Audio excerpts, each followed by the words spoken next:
Very good evening, everybody. Nice to have your company wherever you're joining us from all around Australia, all around the world. It's SimShed Broadcasting and the Nationwide Technology Systems V8 Super Series Tuesday Night Motorsport, round 14 of 17, as we head back to North America, back to the United States, our last trip to the continent for this season. And we're at the Road Atlanta course for a Road Atlanta 150. This and 3 rounds to go in 4 different countries across the next 4 weeks as we edge ever so closer to crowning our champion in season 1 of 3 for 2021. Zach Cabot and Chris Kisby with you for what should be an awesome race here. Road Atlanta, a totally unique course compared to Silverstone where we were last week, Chris Kisby, but one that should throw up equally as good a racing, I would think. Good evening to you. Good evening, Zach. Good evening, JP. Good evening, viewers from all over the world. And yeah, listen to those cars going around this track here. Road Atlanta. Wow. I raced here in the Skippies the other night, and that turn 1, 2, and 3 up at the S's up there. If you don't get it right, you're going straight ahead and you're skating right into the path of traffic. So be careful up there. Boys here, looks like they're doing a great job. I haven't seen too many incidences in pre-warm-up and practice there. No surprise. Rada Costello out there with a 120.04. Lassith Leonage a 120.17. So it looks like it's going to be the Rayner and Lassith show again tonight. Yeah, and no real surprise. We've come to expect that from Lassith Leonage and also from Rayner Costello in the previous 13 weeks of the championship. A little bit of hit and miss here and there as far as Rayner's concerned, but Laz has always been at the pointy end of town. The championship points tell an interesting story as we edge into this round. Let's have a look at them now as we count down to the completion of qualifying here. It's the 30-minute session. We've got 7 minutes to go. We'll try again with that graphic on screen there, folks. We'll get the points to you now. Lassith Leonage, 102 points clear of Alex Court. 1923 plays 1821. 1797 for Cameron Jones and 1703 for Rayner Costello. Don't forget, drop rounds do come into play here, so they will be a factor in the weeks ahead. Ben Morris in 5th place, 1653. Blake Urquhart, 1596. And Alan Dawson, 1490. Sean McNamara, a retirement last week, one he couldn't afford. He's there on 1434. 1394 for Craig Schultz and 1373 for Robert Crisdale make up the top 10. We'll let that keep scrolling. Kisby, it's a race of 3, really. They're at the pointy end of town. A race of 4, quite frankly, actually, because we've got 2 drop rounds to come into play. So you've got to keep an eye out for Cameron Jones. You certainly do, Lassith Zach. Leonage and Alex Court are looking dominant as well. And Rayner Costello, I don't know if drop rounds are going to work quite as well as you'd like them to. It'll be interesting to see what happens when we implement the drop rounds into the point score update at the end of next week. That's right, Zach. I'm just looking through the timesheets at the moment. We've got the top 12 in the 120s as their best laps. So, it's a tricky course. You're moving from one side to the other all the time. And if you hit the grass, especially as we know, we've seen it week after week, hit the grass in these big Super V8s, bang, it's almost history. But top 5, look at it, all the same. Rayner, Lassith, Cameron, Ben, Sean, all up there. I was surprised to see Alex down to 7th here in that. I thought he'd be up a little bit higher than that, but there's only hundreds, thousands of seconds in the time. So you get a good one in, you're going to be up there, mate.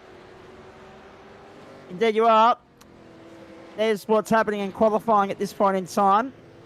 Costello, as Chris Kisby rightly pointed out, 0.12 clear of Lassith Leonage. And then, of course, you go back to 3rd place there on our timesheets is Sean McNamara, Cameron Jones, Ben Morris, David Kirby at the moment. Matty Hill, good to see him back on the grid there in 7th. Alex Court, Scott McCune, and Simon Vella, the top 10 on the leaderboard at this point in time. As we now have a look at the track map and the track facts going into tonight's race, if you don't mind, ladies and gentlemen. Interesting point of the championship. 4.09 kilometre circuit, 37 laps, and 151 kilometres the race distance tonight. 49.5 litre fuel restriction on these cars, which is interesting, I have to say, given I think I might be right in saying that's one of the heaviest of the season, 49.5 litres. 3 pit stops at 3.3 litres a lap fuel burn. So let's just crunch the numbers there now. I can hear your brain 49.5. crocking away already, mate. Yeah, exactly. Divided by 3.3, 15 laps. So to be fair, they might actually get it done in 2 laps, in 2 pit stops tonight. We'll wait and see. 2-set tyre limit on these guys as well. One will be the set that they start on. The other will be one that they will take on the first or second stop. Track conditions take us to the 19th of May 2021 at 5 o'clock in the afternoon. So we're a day into the future and then some, because it's only about 6:27 a.m. in Road Atlanta at the moment. 24 is the air temp, 36 on track, 6-kilometre winds and the westerly direction for that wind. Incident penalties kick in at 19x and every 9x thereafter. Pit lane speed is 72 kilometres an hour. I don't think there's anything else I need to mention there. Quick good evening and g'day to our mate from Rotorua in Jay Eagle, of course, who's watching on. Oh, kia ora. Absolutely. And a very good evening to Matt Davis, who's tuning in as well. He'll be in the booth tomorrow night. He's on family duty tonight. He's restocking some frequent family credits. He's got to change the nappies tonight, has he? Exactly. He's got to do that occasionally. So Matty won't be with us to take you through a hot lap of Road Atlanta, but we will crank up the volume at some point and let you view this circuit from the onboard shot. Qualifying not too far off, concluding here. 2 minutes and 15 seconds to go in the session. And it's Raider Costello and Lasse Fleenage, 1 and 2. Interesting track this. Big field as well, Chris Kisby. That first sequence of corners, the S's, going down and then up the hill. That's make or break in the first couple of laps. That's usually where we see drivers come unstuck. It is, mate. It's generally where I come unstuck is I come through the main straight over the start-finish line, and if I don't get my braking right, or if I'm not trail braking enough or whatever, as I come around that right-hander, it'll actually push me out into that, the car will actually naturally slide out into that grassy area. And once you've hit that, that's it. You let them go through. But if you make that, then you've got the hidden corner, so you go up the hill, you got the left-hander, and you've got that hidden right-hander where it almost catches me every single time. You'd think I'd know it by now, but I tell you, the number of times I come up through there and I'm too late on the brakes. Oh, look at Steve Vella and how close he is up the top. Oh, how can you even drive that close to another car? I've been there once, and every time I do it, it seems... my good mate, I tried to do it at a Luke the other night, and I just backed off, mate. It just scared me too much, even in these things. But yeah, no, it's that pair of S's up the top there, that hidden one as you come around a corner, that will catch a lot of the unaware drivers out and cause a bit of mayhem, I reckon. And then it's come down through the hill, you're down into fourth. It's sort of flat strapped as you're coming down there, and then back down into third as you go into the left hand. And not a lot of drivers know you can go fairly wide there. So it's only in the last season that I've got used to going really wide at the bottom of the hill as you go up the back there. So I'm finally starting to get the track, but it's that first little S as you come over the top of the hill gets me every time, mate. And you won't be alone, I would dare say. Clock ticking down here. Yeah, qualifying coming to a close. David Kirby's got himself into 6th spot during this session, so he's had a good run. Nice We're watching job. Steve Miller and David Kirby come down to complete their lap, and only one's going to do that. By the way, good to see you back, Zach. And mate, good to be back. Yeah, it was a fairly hectic weekend for you there, and I reckon it would have been an absolute monster weekend, spending it there with the great Will Hagen. I envy you with every bone and nerve fibre. Listening to that man's voice over the years, as I have grown up with it, coming over the years. And of course, I am a lot older than you, so I've been listening to him for a lot longer than what you have. But it's just like meeting one of your... I think we've spoken about it before, Zach. Yeah. When you get that one chance to meet someone that is an icon. Yeah, But anyway, we better get back to, they're just about ready to grid up, I'd say. We will in a moment. Before I do, can I just say, thank you for the welcome back. It's nice to be back. Very busy week. We 17. do miss you, mate. One week, 17 hours of transit from here in Ipswich down to Cessnock and back again, and off to Sydney as well. 1,668 kilometres my little Hyundai did over the course of the week, which is the most love it's had since I bought the vehicle. And one very weary-eyed commentator last night at the end of the gents call, but good to be back in the booth for NTS. Will Hagen, an absolute privilege and a pleasure to commentate alongside him. Not only that, I got the road trip with him to Sydney, so he's got a career in comedy when he decides to walk away from, he's got a career in comedy once he walks away from commentary. He denies that, but no, absolutely funny, and not even trying to crack jokes, just by just being brutally honest and fair.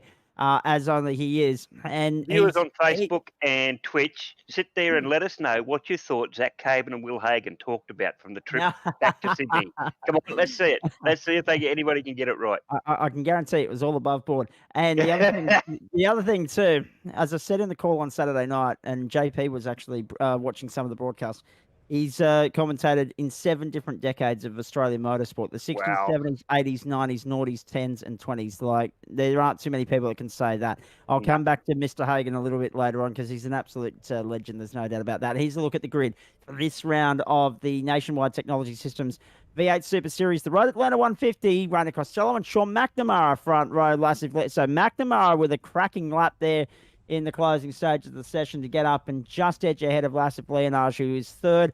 Then Cameron Jones, Ben Morrison, David Kirby, 5th and 6th, Matthew Hill and Alex Court. Bad qualifying for Court, but we'll see him move forward. He usually races well. Yep. He's sitting there in 8th. Scott McKeon and Peter Crossingham from the 5th row. Simon Vella and Ash Davis, the 6th.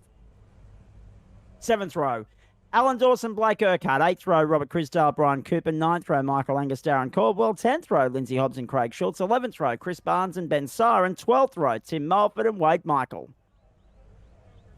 13th row, smaller grid tonight. We've only got 31. We've got 31, but we've only got 30 because we've got the safety car there on the grid as well. 13th row, Steve Pelham and David Leslie. 14th row, Daniel Schultz and Craig Neal. 15th row, Liam James and Dean Powell sitting back there, having not set a qualifying up. Now, of course, Lee 30 Davis, seconds to start. Whether he'll get a Guernsey tonight or not remains to be seen. Getting set for a start here. I'm sure you're tipping Rainer Costello. I am at this stage, yes. I don't think I'll ever come off him at the moment. So we've got some. I've already had a message from Matthew Hill saying Rainer's just pulled in front of me. So my advice to Matthew Hill: tuck in and follow, because that's the benchmark at the moment in Rainer Costello. Round 14. From here we go to Spa, to Brands Hatch, and then to Bathurst. 4 different countries in 4 weeks to round out the championship. Couple of jump starts already here, but the rest of the field get away cleanly. Rainer Costello jumps nicely. Sean McNamara goes with him. Going towards the first corner they go. Here we go. 2 wide. 2 and 3 wide. 2. Leonage down on the inside of McNamara, gets the job done. So Leonage makes a move early. Jones tries to go with him. Unable to. He tucks back in for the moment. Now, will they take a common sense approach through here? Let's wait and see. They have so far. Pretty good. Pretty smooth. Yep. Good start from Matthew Hill, up 1 position as well. Oh, there we go. The Excalibur Esports entry. We've got trouble further back. Alex Court has been buried into the pack. Dropped a bunch of spots, down in 17th now, and swamped. But we're underway at Road Atlanta. And a clean start from Costello. McNamara and Leonage have swapped around. Jones is in 4th. Morris has converted nicely off the line. And then, of course, you go back to 6th, and that's Hill. Then David Kirby, a gap between 6th and 7th. Hill trying to go with him. Goes down on the outside now of Morris. Down towards the chicane. Morris will have the inside line, but Hill has the line. Oh, no. He's gone too deep. Boxed himself in there. Run himself out of real estate. Morris sweeps around the outside. And just that little moment there alone have seen him and Morris, Hill and Morris, drop off the pack. Down the inside, Jones on McNamara, job done.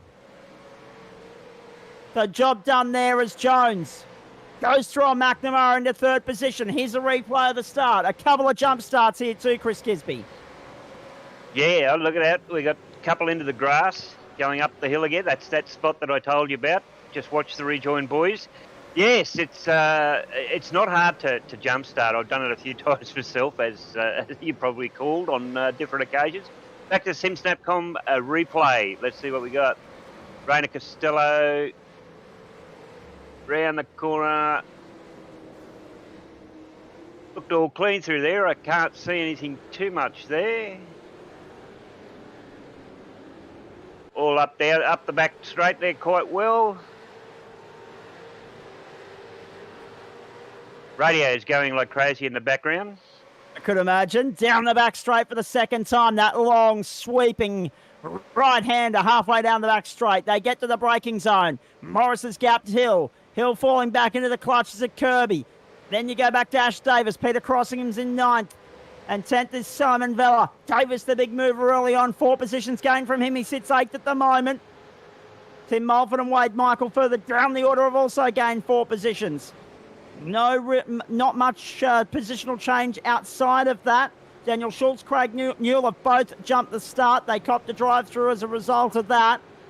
Now they have served that. They're buried 27th and 28th in the pack at the moment. And that's the other interesting thing, Chris Kisby. It's not a big transit time. The pit lane here at Road Atlanta, a short one, not a big transit. Yeah, it's when you're coming out, you've just got to be careful. It's also that on that bend too. So the cars are looking to come to the right to actually set themselves up for that left-hander. And if you're not aware of what's going on, it can be a real problem as you're coming out of pits or going past pit lane. And Jones will have a look on Leonage this time. He's got a good run halfway down the back straight. Let's wait and see. So this is the first of the 2 big opportunities on this racetrack. The other one is on the other half of the circuit, of course. Jones can't find a way through on the inside of Leonage that time by. 37 laps around here, about 1:20 a lap. It'll go quickly. So the best is a 1:26.34 at the moment. So Rainer's going off quite nicely again. Indeed he is. All the meanwhile, I was just going to say he's opened up a healthy, handy margin. It's only 5 car lengths, but it's going to take a while for these guys to claw that back. Yeah, patience. You can expect Lasser to sit there patiently behind. We know what a king he is at conserving fuel, so yeah, it could be that. Could be the little defining moment. Is he can get an extra half lap and not have to pit, and he get the little overlap. Here we go. Sean McNamara all over the back.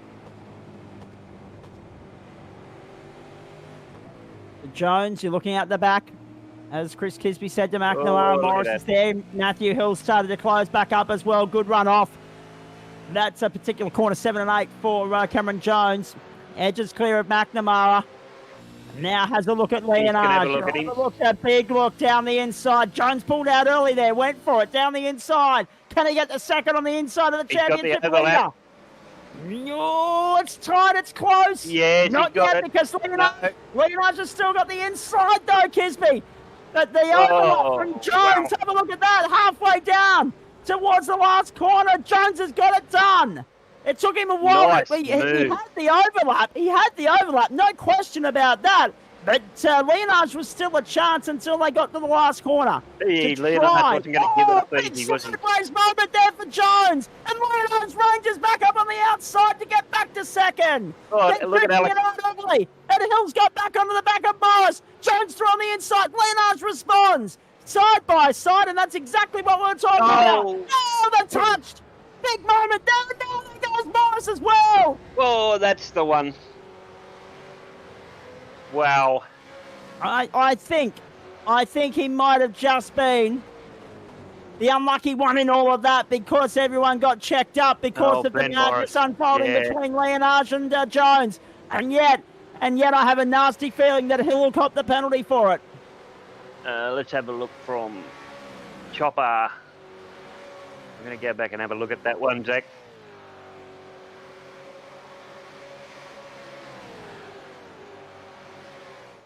On the inside again. Jones kicks us the grass to try and find a way by Leonage this time. Now he's the one with the inside line is Leonage again, and Jones again has the outside line and the pull and the draft and the drag. Leonage isn't too keen to let him go, but has no choice because Jones just takes far more speed through that corner onto the main straight. So Jones back to second, and all the meanwhile, with all of that unfolding, Reina Costello has bolted to a 4.9 second lead. Yeah. Let's have a look at this. Matthew Hill just touched the back of him as he's gone around. And he's just touched the back of Benny Morris. Here he comes. Yeah. Gives him a little kiss, and away he goes. And easy enough to do because everyone got checked up there with the door banging between Leonage and of course Jones. Well, I think and here they are again, Crispy. Yeah, that's for sure. I've just heard it over the radio. Matthew Hill, he's requested retirement because he's having issues with his brake pedals, or his pedals. So that could have been what caused the little stint with Ben Morris there. So we'll wait and see. And he's just confirmed it with me as well. And there go my brakes. He sent me the message via socials with words that can't be repeated on air after it. Look at that. See, I get it before you, mate. I got it before you. Absolutely. Costello leads by 5.4 seconds to back to this cracking scrap between Leonage and Jones. However, if they get a safety car, Costello's hard work is undone. Here's Jones around the outside of Leonage. Leonage and Jones. They get the switch back to Jones. But Leonage holds on for the moment. Intense stuff here in the early stages. It was hard enough for me to hold on to a Skippy round here, and these guys are driving V8s. Now, come on. This is just alien. Fantastic, isn't it? And this is superhuman stuff. These are the best in the business, but to be the best in the business, they're compromising their own race at the moment because Costello's bolted. He's out by 6 seconds. It's playing into the hands of Reina. I wonder what would happen. We got Jones and Leonage fighting and battling. What happens if Leonage gets taken out and can't complete the race? Yeah, throw a cat amongst the pigeons to the points there, boys. Wouldn't it? However, Raz has got drop rounds that'll play into his favour. Don't worry about that too much. Yeah. But it would certainly throw the cat amongst the pigeons, I agree. It would. I mean, if he gets taken out early enough, he may not get a position there, so I don't know how far the points go back. But if he receives no points, well, Reina's lost a race because he received no points because of the weekend away. Is Simon Vella over the back of... Right. Yeah.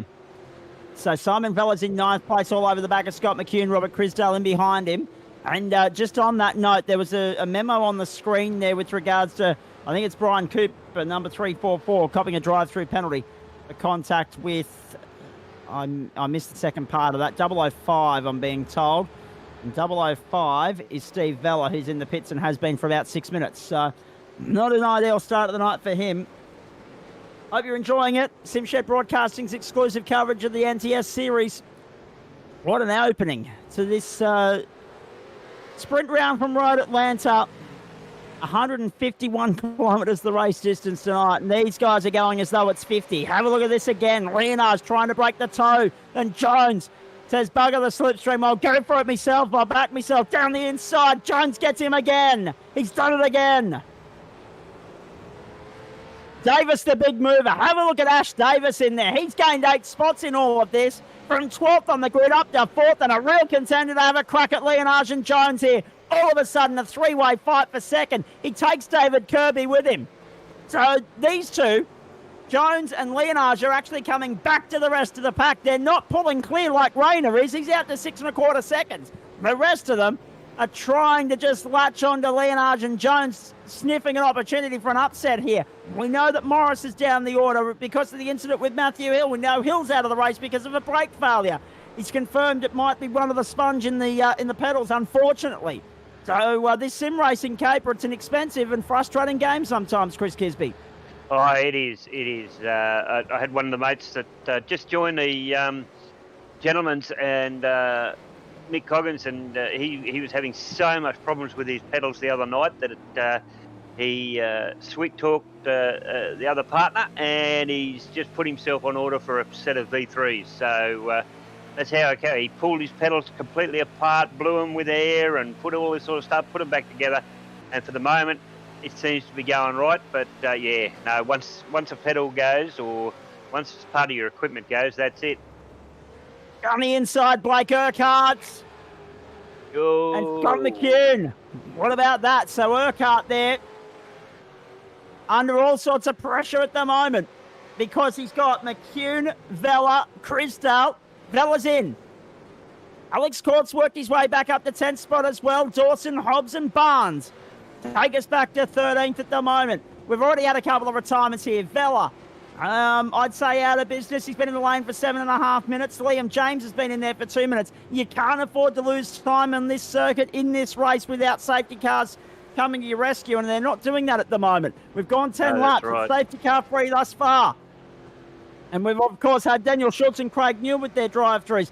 We've had Tim Mulford in for 9.8 seconds as well at the end of lap 5. So we've had a few different strategies at play here. Some forced, some not. I'm not sure why Tim Mulford was in, but we'll find out, I'm sure.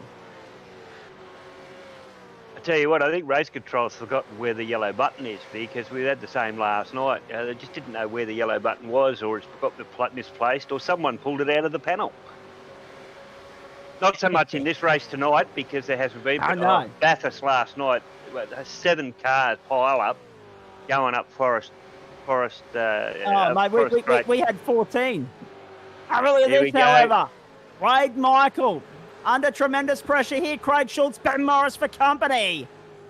And Michael, nicely done. Loses out on the exit of the corner. They're 2x2 coming down the hill. Why not make it 3 wide and have a real crack? 18th is Michael Angus in the thick of all of that. Now he comes down the inside. And it's Morris that chops across to try and defend. Morris then goes through on the inside of Schultz. There we go, look Angus, at that, gone. Oh! Yep. Schultz is wide and Angus around the outside. One loose well on the grass, that's all it takes. That's exactly what I was talking about there, and trying to set yourself up for that that left-right, right-left combination up the top of the hill when you're trying to move the car from rotate the car from one side to the other. You can lose it so easy. So, Michael Angus moves up to 17th. His teammate David Kirby sitting 5th at the moment, trying to go with Ash Davis. Leonage has dropped to about 3/4 of a second behind Jones at the moment. Costello's lead is steady at 6 seconds. But we're watching this battle for 18th at the moment. So it's Wade Michael, Ben Morris, Michael Angus, Craig Schultz. 15th back to 18th, having a real good ding-dong here. Down the inside, does Schultz try and get by Angus? He's going to run out of time. And down the inside, Benny Morris on the outside. In fact, that puts him on the inside for the right-hander. And now he doesn't get a good enough run off the right-hander here. Michael Angus rub panels, and Angus is going to go through on the inside. Morris wants to hang tough on the outside, though. Good hard racing from Ben Morris. And that's for 16th, if you don't mind. Craig Schultz back down on the inside of Michael Angus. Oh, no, not yet. John McNamara in the lane as well. Oh, trouble! Trouble for Blake Urquhart! Blake Urquhart's in the grass! He's going to drop a bunch of spots! No! Would you believe that? Darren Caldwell's in the wall!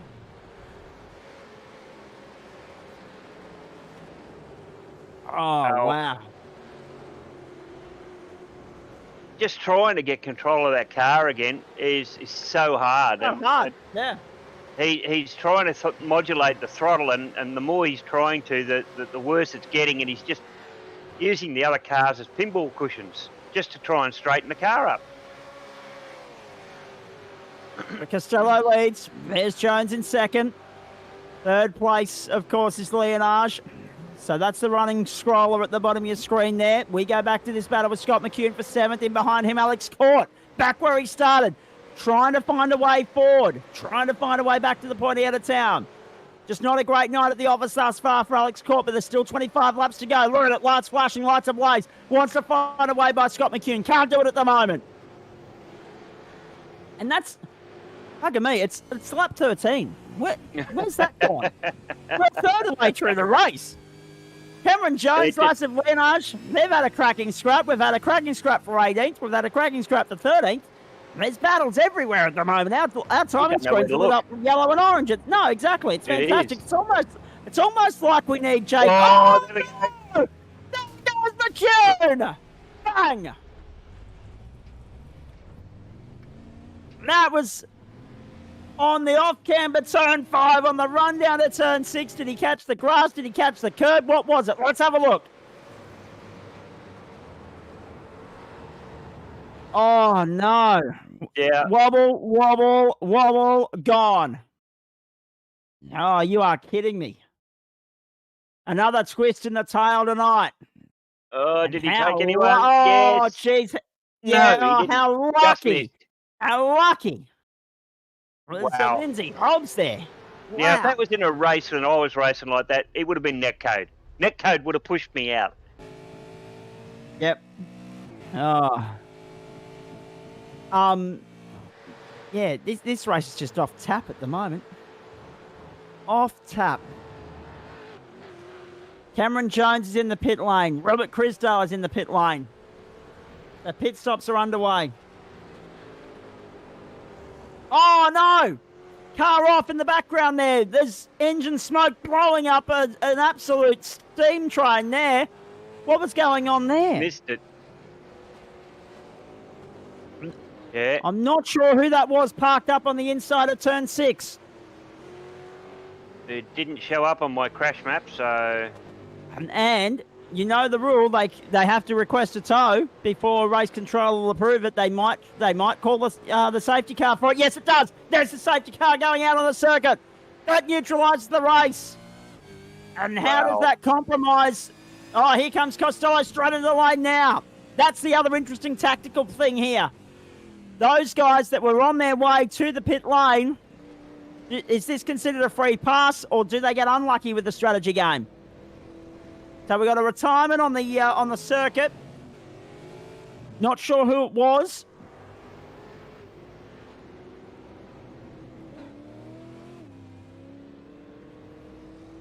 But there's Rainer Costello into the pit lane. Everybody in. No surprise here. Leonage, Davis, Kirby, Court. Ben Dawson, Hobbs, Urquhart and Barnes. Said Court and all of that had got back up to 5th place.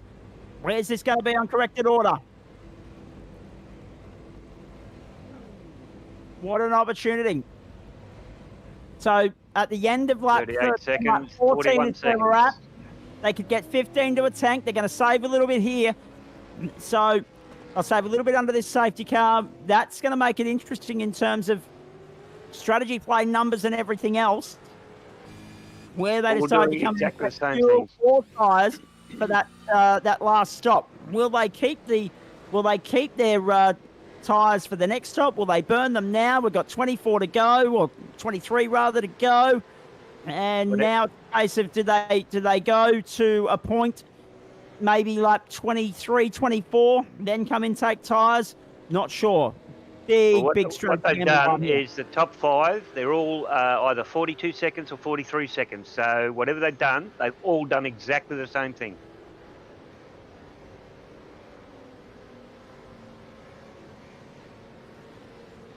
Okay, so we believe it's Scott McCune that's blown up and is out of the race. The engine is gone. That's the car that's parked. That's the reason for the safety car. Lee Davis has actually been earning his keep the last couple of weeks. Oh, yeah. He hasn't had much to drive around for in some of these races, but the last few weeks he's been out once at least. And, of course, the best is still to come. We've got back up in 3 weeks. Pace car now. Massive free kick in this race. The big loser and all that, Cameron Jones, he won a lap before everybody else. He's dropped to 5th as a result. David Kirby having a great run in 4th. The big mover so far, David Leslie, hasn't stopped yet. He's up 19 positions, but he's going to have to stop soon. I dare say it'll be this time by, and that's going to plummet him down the order. 7 positions gained for Lindsay Hobbs. 9 for Ash Davis. 7 for Chris Barnes. 8 for Tim Mulford.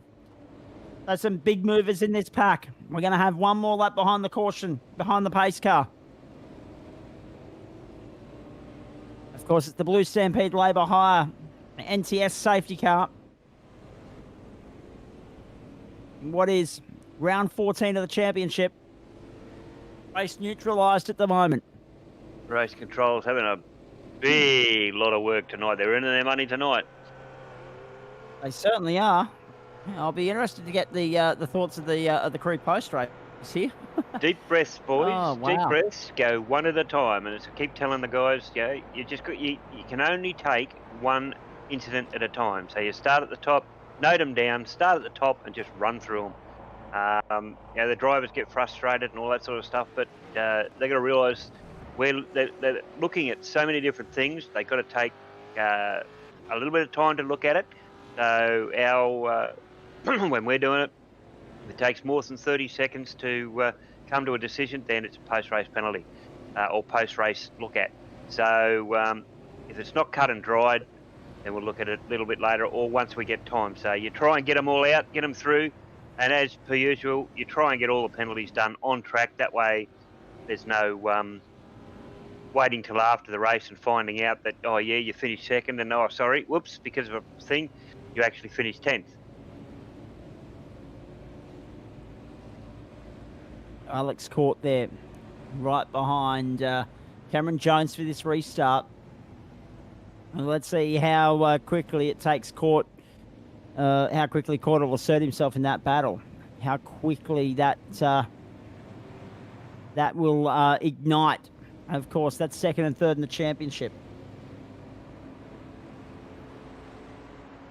And when I say how quickly, I mean how long, of course. How long will it take Court to assert himself? Safety car's coming in. The safety car will be in this time by Chris Kisby, listening to the calls from race control.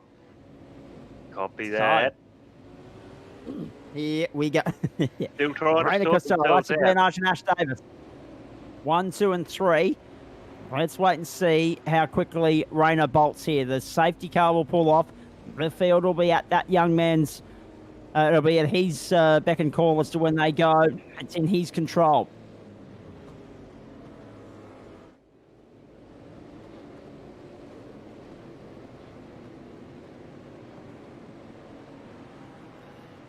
We've got one Bit of car that might be getting going right on across here, the knuckle so- for weaving after the lights went out on the safety car, but we're ready for a restart.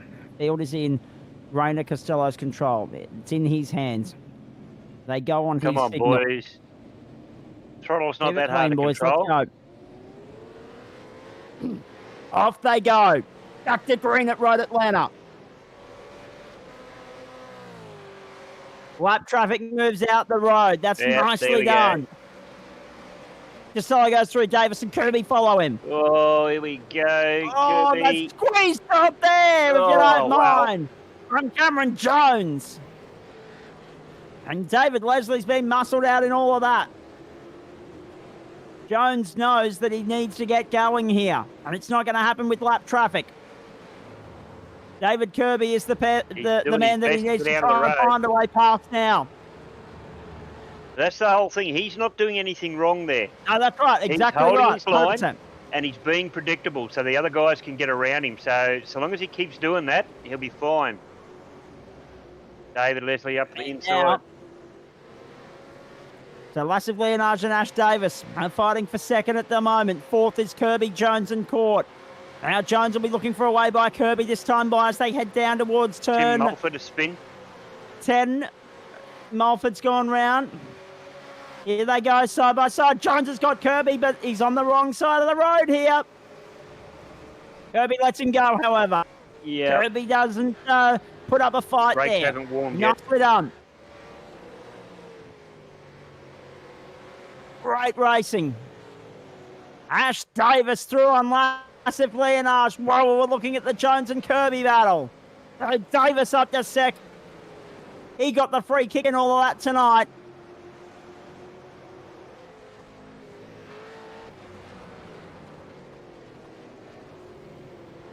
Costello, Davis, Leonage, Jones. Then Kirby, 1, 2, 3, 4, 5. Court is 6. Then Vella. Crossingham, Dawson and Crisdale, the top 10 at the moment. What a charge from Ash Davis. This is his best showing of the year thus far. He sits second. Putting it to Lassive. Putting it to Cameron. Unable to go with Rayner, but no one else has been able to tonight. Now Jones. Oh, geez, he wanted to have a look down the inside. Watch the run onto the back straight from Jones. And he will be all over the back of Leonage like a rash when they get down towards the chicane at 10. Let's go. Foot to the floor, lights ablaze. How good's afternoon racing in Georgia? Here we go. Side by side, Jones to the outside, Leonage to the inside. Playing the defensive game. Here they go, through turn 10, not yet. Jones can't find a way by.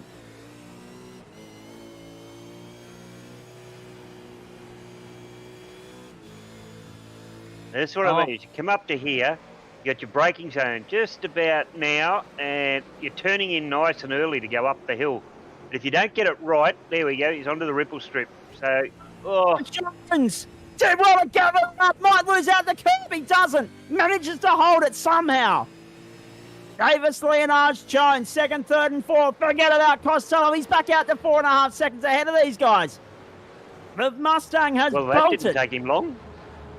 Not at all. What's this, the third lap after the restart? He's put 2 seconds on him a lap. It has. He's going hard. However, he can go as hard as he likes because we know there's only one stop left in this race. Yeah. The other thing, too, is that he's not being out in front there. He's not in a fight with anybody, so he doesn't have to worry. No. Yeah, you got second, third, fourth, fifth here, all together, all racing for position. And it'll slow them down. Hobbs got up on the inside of Dawson there. You saw that a few moments ago. The Excalibur Motorsport entries. Excalibur Esports entries, rather. Sorry, getting the real world and my sim world mixed up again. They exchange a change of positions there. They swap around as they come back around onto the main straight. We're looking at Alex Court at the moment, following David Kirby and Cameron Jones just ahead of him. 1, 2, 3 as they head onto the main straight. The Rayner Costello. Oh, I tell you what. Geez, someone's that in the grass. That was tight, wasn't it? No, I'm not quite sure. Is How that he Benny held on to Morris? that, I don't know. TeamSnap.com replay. Yeah. That was Benny for 13th. Sorry, folks, we didn't have names on screen there, but here's the replay. So that was Morris on the inside. Cut across. And that's Barnes with him. Then behind them, of course, Dawson and Angus. He's gone a little bit wide. What a save this is. Touches the grass. Yep, that's it. That's normally an ice skating.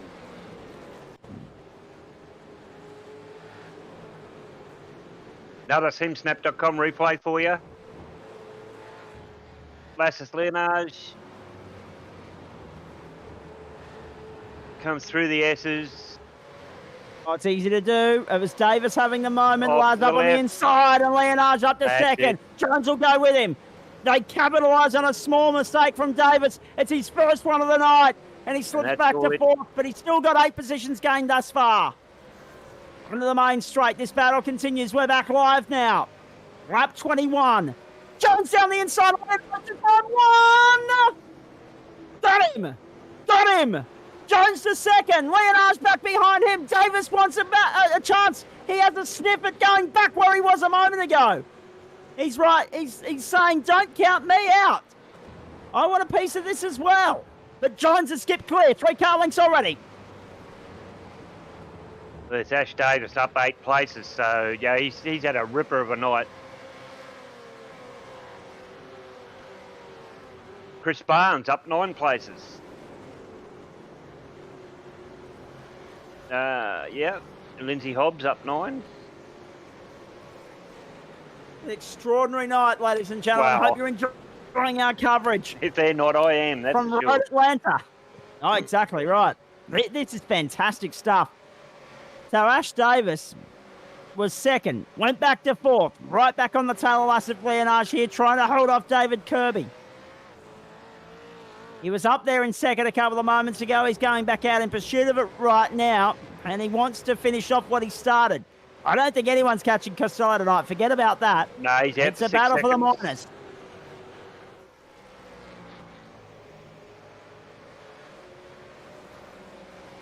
Come on, Ash Davis. There's another blue oval. Come on, Ash.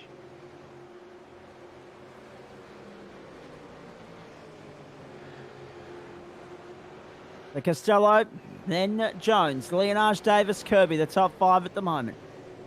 Vela, Crossingham, Urquhart, Crisdale. I've left out Court there, sorry, in 6th position. So Court, Vela, Crossingham, Urquhart, Crisdale, the top 10. Hobbs is 11th, then McNamara. So McNamara not having the best night at the office.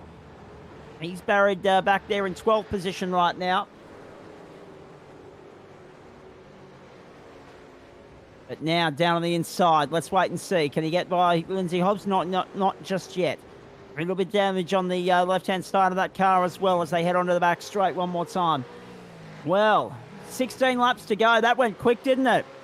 Ugh. It's the Nationwide Technology Systems V8 SuperSeries on Teamstead Broadcasting. And now here's Ash Davis having a crack at Lassif Leonage as well on the run down to turn 10 and 11. Yeah. Not yet. Leonage on not yet. sway. Watch Kirby in that as well, going for a top 5 finish. Court then in behind him, wanting to get up into the top 5. The safety car, a huge free kick for Alex Court here after a shocking start by his own standards. A stop and hold for Michael Angus in the 205 for contact on the 079 with Wade Michael. So Michael Angus is going to get a stop and hold penalty. An incident that we didn't see, but I dare say he won't be very happy about it with the Etten Centre tribute helmet in the background there. How good's that? That's Craig Schultz we're on board with. Oh, David. Oh, He's making no, the track David really Kirby short dropped down the there. order. Has he dropped down the order or has he moved up one? I'm just No, having a look. yeah. David Kirby's up to 4th. He's got through on Nash Davis. There we go. Back on screen now, but we're having a look at another battle there. We haven't been able to really spend too much time on the lower to minor places at the moment, ladies and gentlemen. We've had trouble taking our eyes off this 5-way fight for second. And now Alex Court fancies a chance to get by Ash Davis. I'll tell you what, Davis will be disappointed. That one small mistake a moment ago, he dropped from 2nd to 4th. Now he's going back to 6th if Court can get down on the inside. A lot of net code there for Davis, and he's going to lose 5th place. Alex Course Net has code gone being an round. issue. Oh, this is just extraordinary Sean. stuff. This is really good. Oh, you know, I don't know where to look. I've got 2 cameras up, and I'm trying to keep an eye on both. And there could be something happening at one part of the track, and then I'm trying to look at the other part of the track, and it's nightmare for a broadcaster at the moment. Hopefully those of you that are watching via Facebook Live, via YouTube are enjoying it. I've got a few comments here. Matt Davis, don't bin at Lee. He hasn't yet. He hasn't yet. Oh, boy. Alan Dawson, sitting there in 11th position at the moment. Just having a chat about Ash Davis there a few moments ago. He has dropped down the order down to 18th. Not sure what's happened to Ash Davis, but he's down in 18th now. Actually, I know what's happened. He's pitted, 2nd pit stop. Ash Davis has completed his 2nd pit stop. So Davis is on the charge home to the checkered flag. They're in that window. So he's probably come in and grabbed some tyres and got back out there, or he took tyres in the first stop. Now has come in, topped up fuel, get home that way. But how does he factor into the equation given that Craig Newell and Daniel Schultz are ahead of him? And then all the guys that have only stopped once. Peter Crossingham, Sean McNamara in the lane to finish off their completed compulsory pit stop windows here. This is Ben Morris in 6th position at the moment with Lindsay Hobbs all over him. Like cheese on a Jats cracker at the moment. Rainer Costello, Cameron Jones and Lassif Leonage the top 3. 5.4 the margin. Rainer Costello to Cameron Jones. Benny Morris doing a nice job. Does so most weeks. Does Ben Morris. Hopefully you're enjoying the call wherever you're tuning in around Australia and the world as well. Particularly Jay Eagle over there in Rotorua. The Kiwi sitting up late. 10 past 11 New Zealand time as we broadcast this to you. And the Australians, we got a few compliments last night over on Gentlemen's, Chris, about how the Australians produce and present and broadcast sim racing in this country. It's nice because for so many years it was a North American thing. The Yanks dominated the sim broadcasting market. I wasn't in the broadcast booth last night, so you must have had a good job.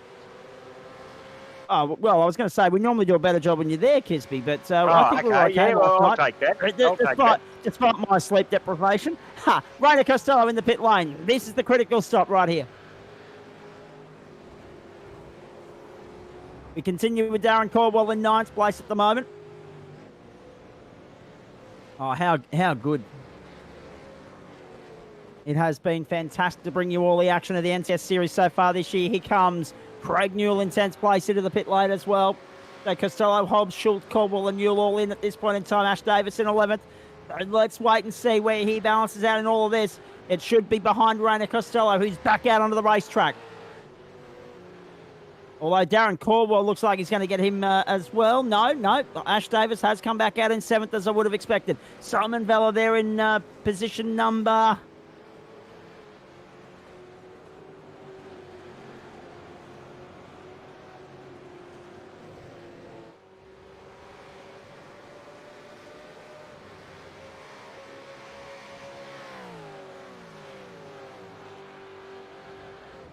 Well, we'll just see how that pans out there.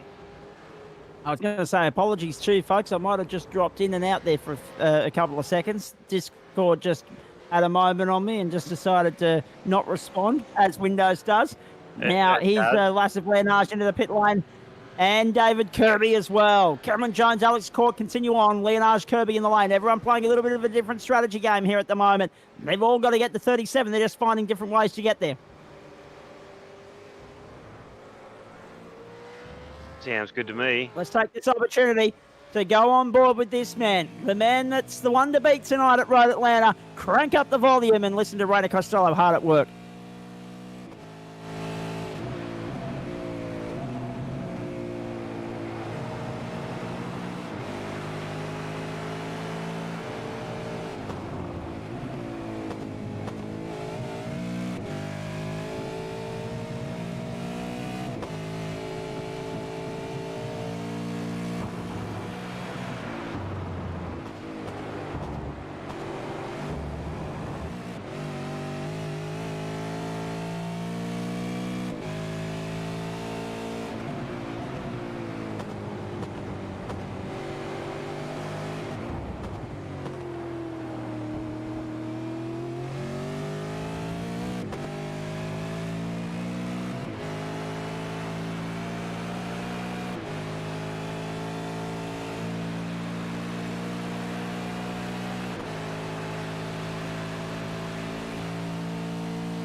Rainer Costello in 3rd position at the moment as Alex Court and Ben Morris are yet to stop.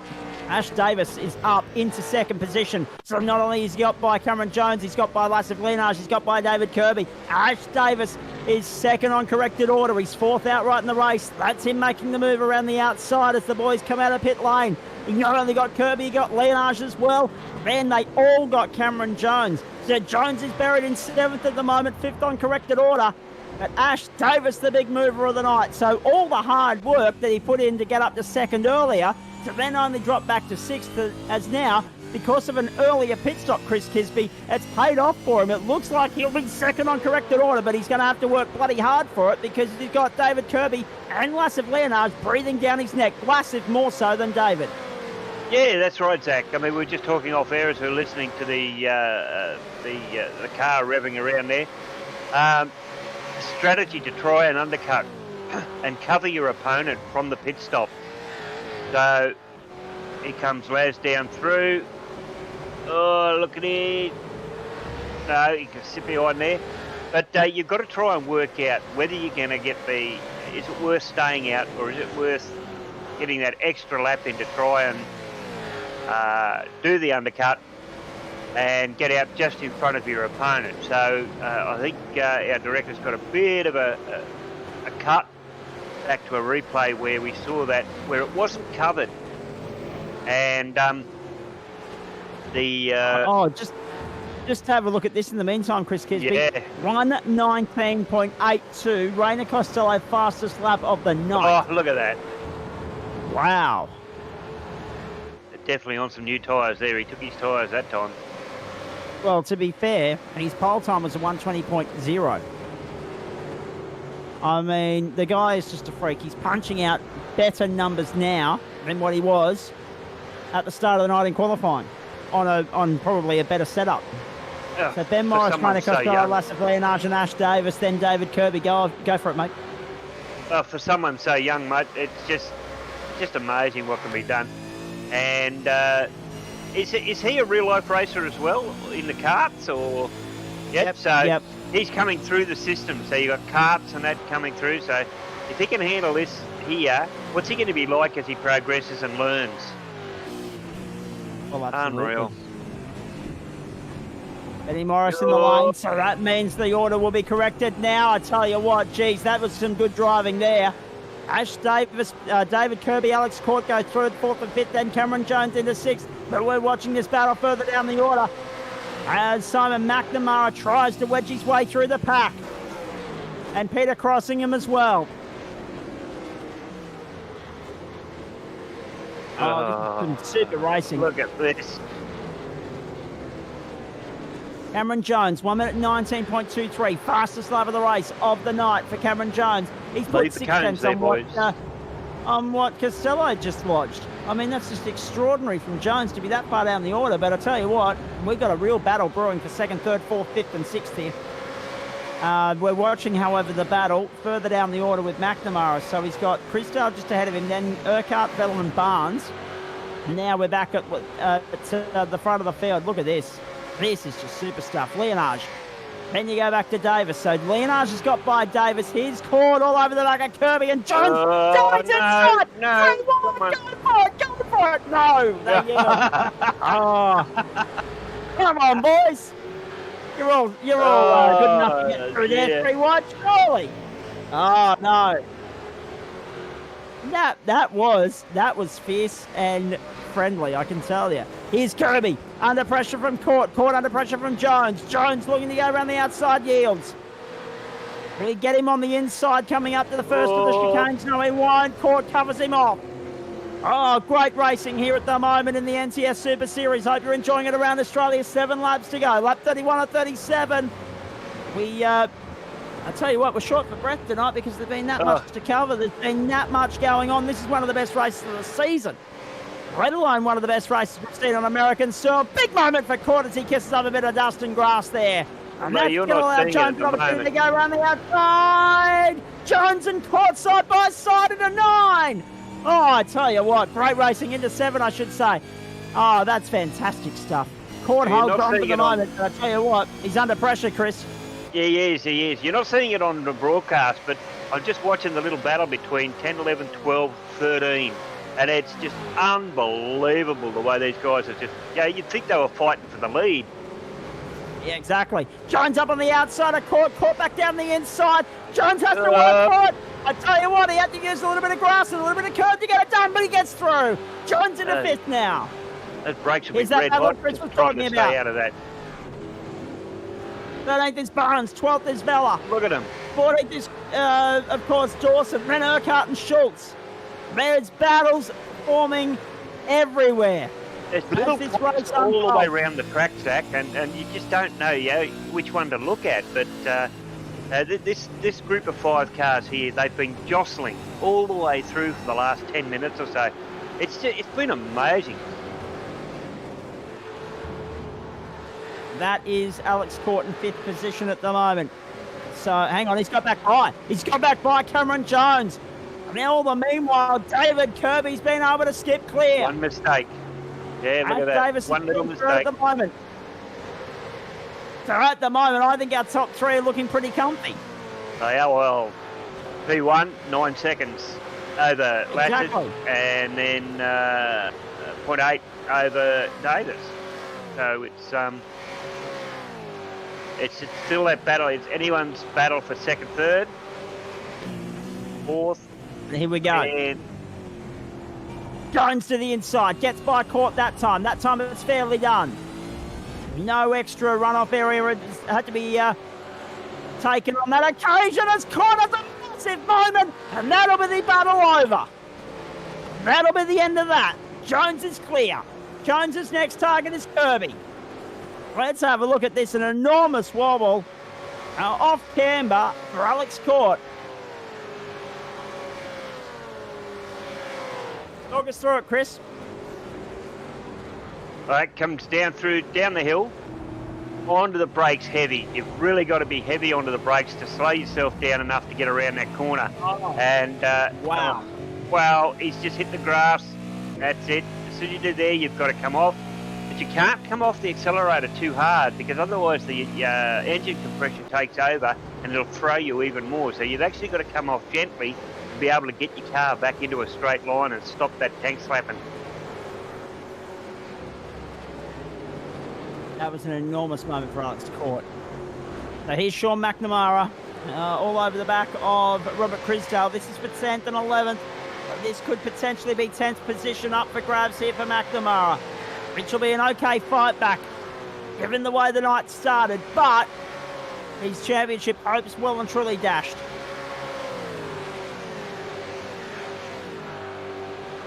On the inside. Go, you McNamara good still things. opts Come not on, to go Mustang. for it. Yes, He, swamp those lions.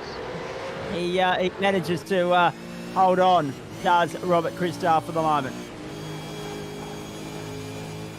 Round onto the main straight, 4 to go.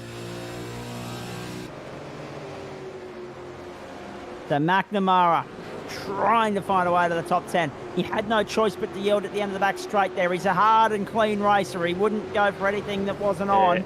But he'll work away around Crisdale cleanly and fairly in these closing 4 laps, I would think. It's been a difficult night at the office for I him, think though. he's starting to make a move. Ash Davis is making a Davis move. is also on making a move Lasses. on Lasses Leonage. We'll bring you that in just a moment. Let's watch Crisdale and McNamara in the meantime as they make their way down to turn 6 and 7. To the outside, the up and under. Can't get it done. Here's Kirby and Jones goes by. Okay. Will he yield at the hold it bottom of the though? hill? Kirby fights and fights, but eventually has no choice but to yield. As Jones sweeps across and blocks any attack from Kirby right there. Cameron Lindsay Jones, Hobbs in 9th 119. position, and Ben Morris in 8th. And Jones, as you said, 119.2, the fastest lap of the race tonight. Chris Kisby, that Wow. was posted back on lap 27. And this is lap 35. Rainer Costello halfway around it, 2.5 laps to go.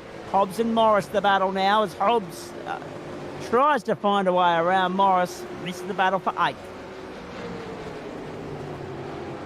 Intense in the opening stages. It's fizzled out at the front. Only the battle for 5th to keep an eye on up there right now, but back here, 11th and 12th. Now McNamara has lost out to Simon Vella. McNamara has lost out to Simon Vella. Vella goes to 11th. Crisdale is 10th. Barnes, Dawson, Schultz all in there. It's a 6-way fight if you don't mind. And McNamara gets shuffled out wide. A 6-way fight for 10th. That's how. Wow. That's how much the stakes. I mean, that's it. That's the pressure cooker that this is. But That's how much. It goes back to the point where I bring it up all the time, is that no matter where you are in the field, you have a battle. And you are racing. And a lot of the guys, we have the conversation all the time about lap cars. But this just shows you how far down the order you can still have fast, intense racing. And these guys really don't want to compromise that by giving away to a blue flag. Because it happened last night with me, is that every time I had someone come up behind me, I had to slow down even further, which then I meant I couldn't catch the cars that were in front of me because I had to slow down, and then they had to slow down maybe at a better spot than I did. So, but what racing right the way through the pack. Just because you're not up at the lead doesn't mean that you're not racing for your own prestige. As I say, my main goal is to beat myself every race. Then I start looking at people to beat. So I try and beat myself first, then I go and try and beat Luke Kearney, Mick Coggins, the rest of the guys. Then I look at getting 5 seconds within 5 seconds of the faster guys.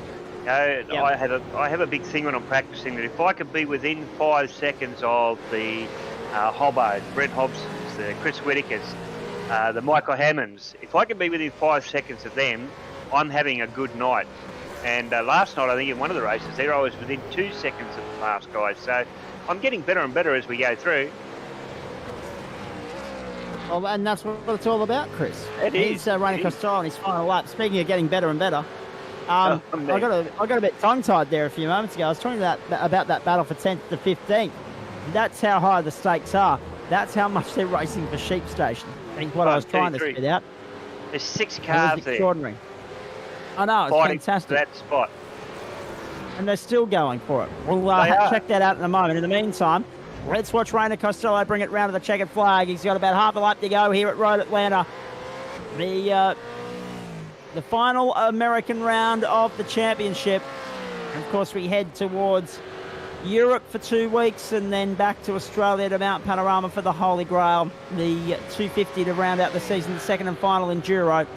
Sprint races to get us there, of course, though. And when it comes to sprint races, this guy has been on song, no doubt about that. He has been a cut above the rest tonight in a league of his own, and he's going to claim an emphatic victory in Georgia. Rainer Costello wins the Road Atlanta 150 in the NTS Super Series. Go, you good thing. His round 14 goes to the Mustang and the youngster. Oh, don't crack what it, about Rainer. that? Yeah. Second to Lasse Leonage. Third to Ash Davis. What a performance from him. Fourth very sideways across the line was Cameron Jones, then Alex Court. David Kirby fifth and Alex Court for sixth. Peter Crossingham will come home seventh. Then Bennett Morris and Lindsay Hobbs. Great fight from all of them. Then the 10th will go to Simon Vella. Or will it? We wait and see, because that battle is not over yet. It is now, though. Vella goes to 10th. Barnes, Crisdale, McNamara, a shocker for him down in 13th. Dawson and Schultz. Ben Caldwell, Siren, Urquhart, Michael and Newell. I can take a breath now. Oh, That what a was race. extraordinary stuff. What an absolute extraordinary race there. Congratulations to don't- Rainer. I don't try and oversell it, Chris Kisby, but that was an absolute cracker. If you're not a fan of supercar racing, fair enough. But Wow. if you're a fan of motorsport, you appreciate what you just saw there. Even if it is just the electronic version of the race, I mean, unless you've actually sat in a sim and tried to control these cars around a track, you've got no idea that the concentration and the physical effort. I'm on a little gear-driven G923. Some of these guys, they're using belt drives, they're using direct drives, and the actual physical effort to actually hold the steering wheel for the stint of a race can be just fanatic. It's one day I'll get to feel it, but I'm happy with my little G923 at the moment. But the exertion that has to be taken out to try and do this stuff is, even with mine, the sweat that comes out of you during a race, you've got to go and drink for the next 10 minutes after you're finished. Yeah, exactly right. There's Rainer Costello bringing it around to the main straight. Let's crank up the volume once more and Let's let the see how youngsters his celebrate and do his burnouts are work. today. Don't use the grass, Rainer. Come on, do it properly. Expert burnout comments from Chris Kisby. Inexpert comments. Oh, nicely done. He got 2 or 3 of them.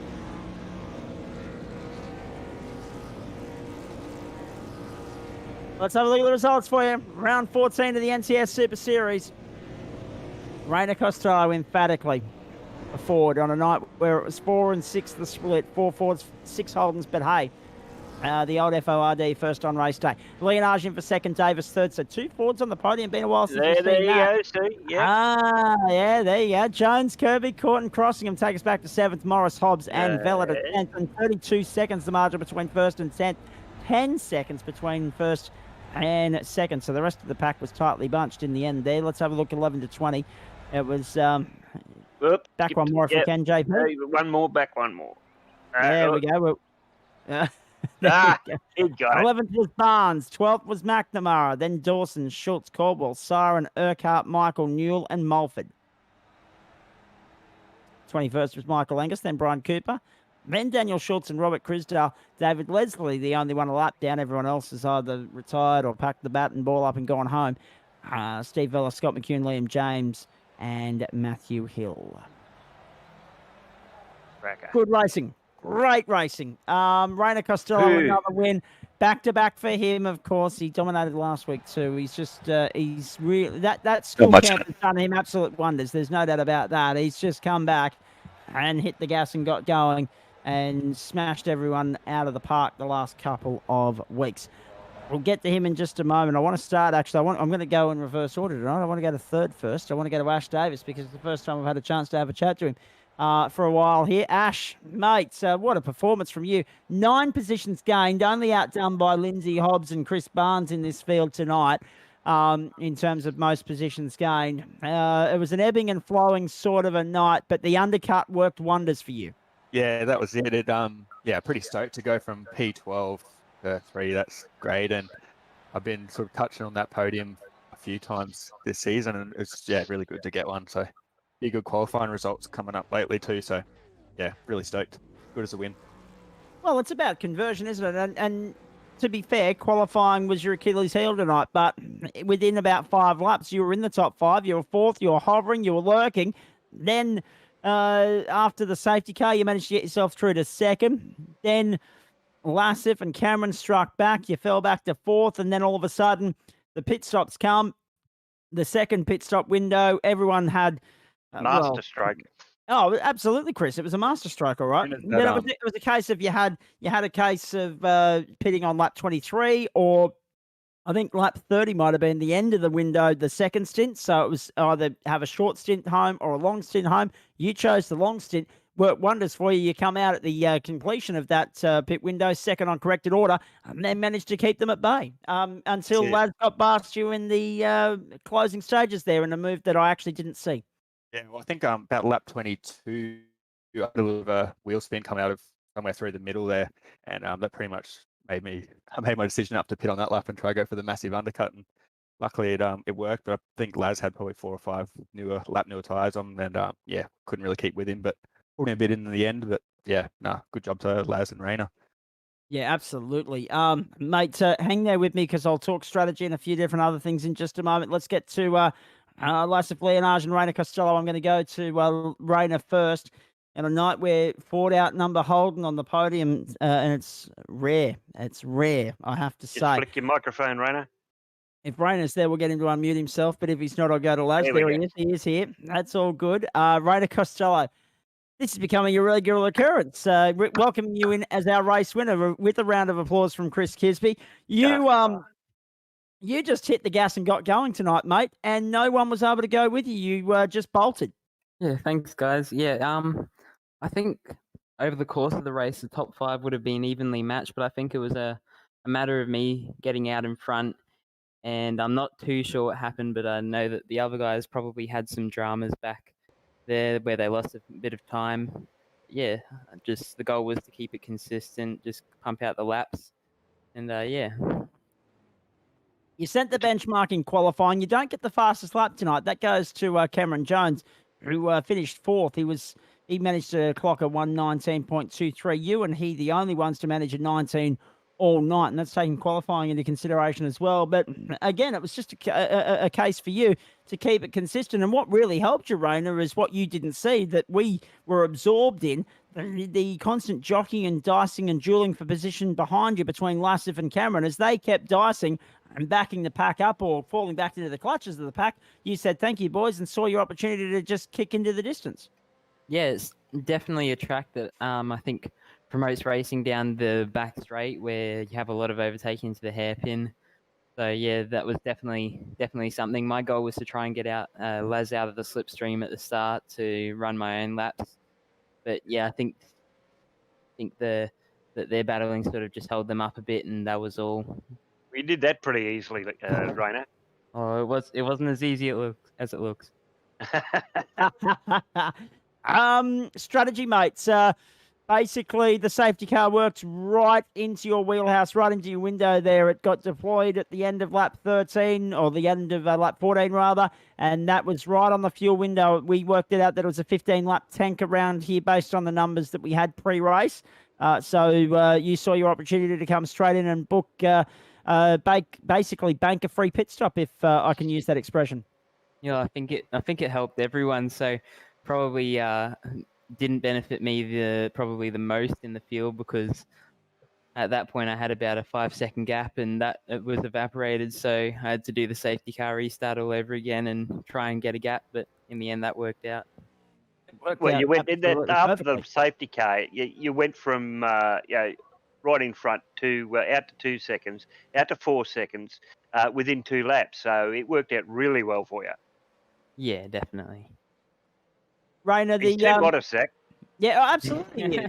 He'll get better. That being said, to be fair, I like modesty. So, wherever he's modest, wherever he's level-headed, and I agree, mate. I agree. yeah, absolutely. No, welcome aboard. Hey, mate, let's talk strategy. Did you go to tyres first stop, second stop? Sorry, I missed that. Second stop. Yep. So long stint. So basically, that's why we saw a few of you opt to come in earlier in that second fuel window to get the fresher rubber and have the longer fuel run home.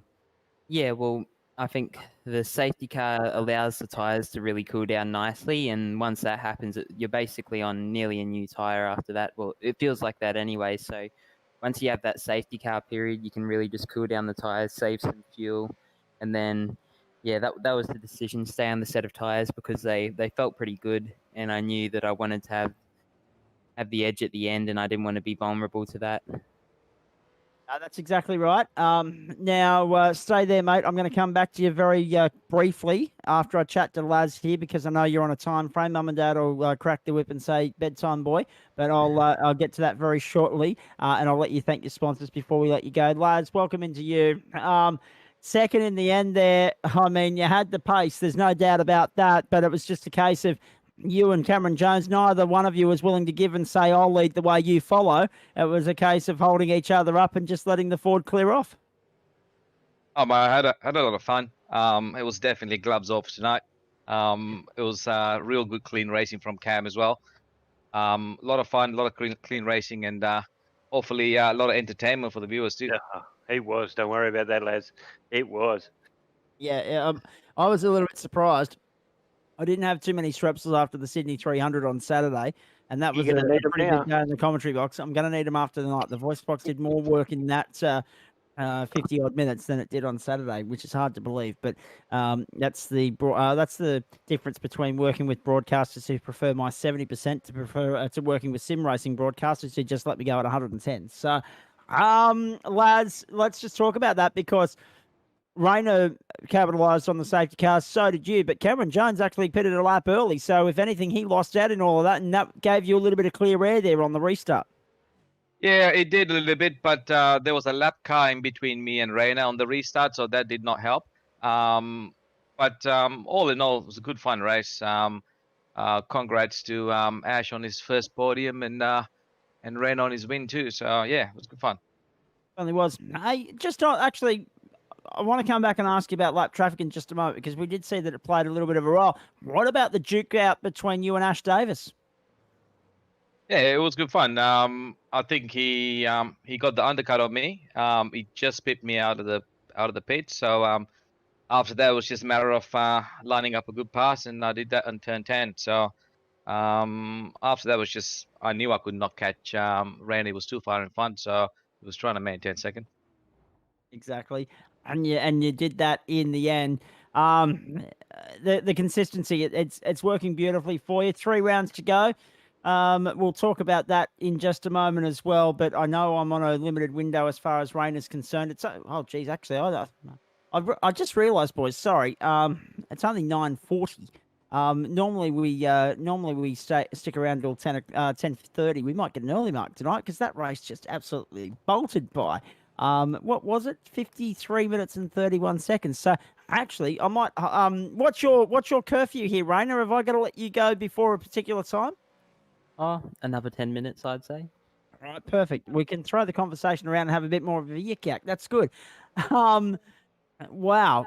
That just goes to show how intense that was, that we've actually got a lot more time up our sleeve in the post race. Settle in, folks. We've got a long bit of chat to get through here. Ash, let me go back to you. Road Atlanta, clearly a circuit that agrees with you. What's your assessment of the season thus far to this point? Because obviously the pointy out of town finishes is in first, second, and third have been few and far between. In fact, I'm not sure if we've even had a chance to speak to you yet this season.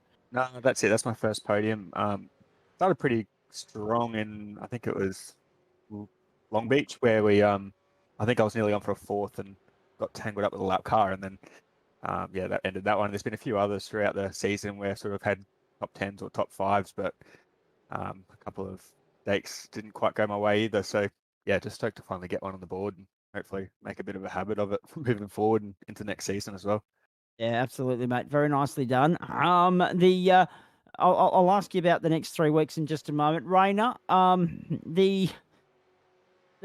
The benchmark is you at the moment in terms of outright race pace. When we get to Bathurst and 250 kilometres, are you open to playing the same card as you play here, whereas you hit the gas and get going, or are you going to be a little bit more slow and steady there, knowing that it's an extra 100 kilometres?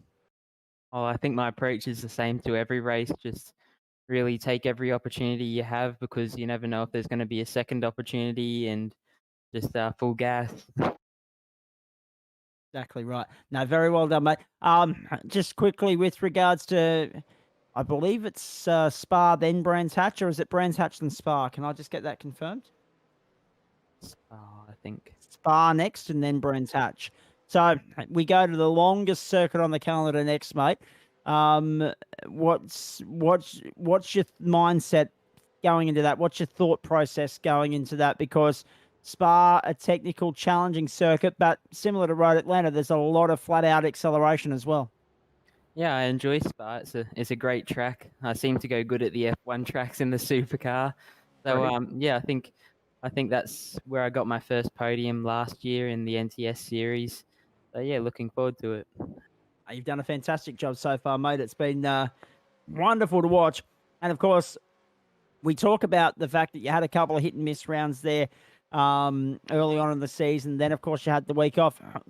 Next week's a critical week. Once we get to the end of next week, we have a look at where the points are on corrected order. Once we take out the 2 drop rounds, you must be hanging out for next Tuesday night with bated breath, because that's going to make or break. That's going to tell us and tell you whether you're a championship contender or at least a podium contender as far as the championship's concerned when we get to Mount Panorama. Yeah, definitely. It'll be interesting to see how it pans out. I've done a few of my own calculations just to see how it would look after all of that. So yeah, it'll be good to see everyone's points, see where we all stand against one another once the drop rounds are implemented, and then it's a straight fight to the end. So what are those calculations telling you, Rainer? Good question, Chris. Second, probably about 60 points from the lead, plus or minus a few. And what do you need to take the lead? We'll find out. Let's not talk about that one. Let's just put this out there right now. I'd say what Rainer needs is Laz to have an absolute shocker 3 weeks. But knowing Laz's style, I dare say that's not going to happen. I don't think that's going to happen. No, you could almost put your house on it not happening. Hey, Laz, to you. Last week had its challenges at Silverstone, but this week everything seemed to go quite swimmingly. Yeah, I love these types of tracks. Silverstone and tracks like Spa, it's definitely not my favorite, but I'm quite opposite to Rainer when it comes down to tracks like this. So, yeah, I got held up a little bit in Collie. Collie didn't really go according to plan. But qualifying P3 wasn't so bad. Got a good jump on Sean there, so off the start. So other than that, race went to plan. After that, I knew Reina had pace, and the battles that I had with Cam early on, I knew Reina's gonna get away quite easily. But I was having way too much fun. That And is that's the name phrase. of the game, isn't it? Yeah, for a change, I wasn't thinking about the championship today. Well, that's interesting, isn't it, in its own right? So there's 2 points of interest to talk to you about, Laz. Why was it that you weren't thinking about the championship? For one, because that's been something that we've spoken about for the last few weeks now. Every time I come into a race, I got calculations in my head where I'm going to qualify, where I'm going to finish the race.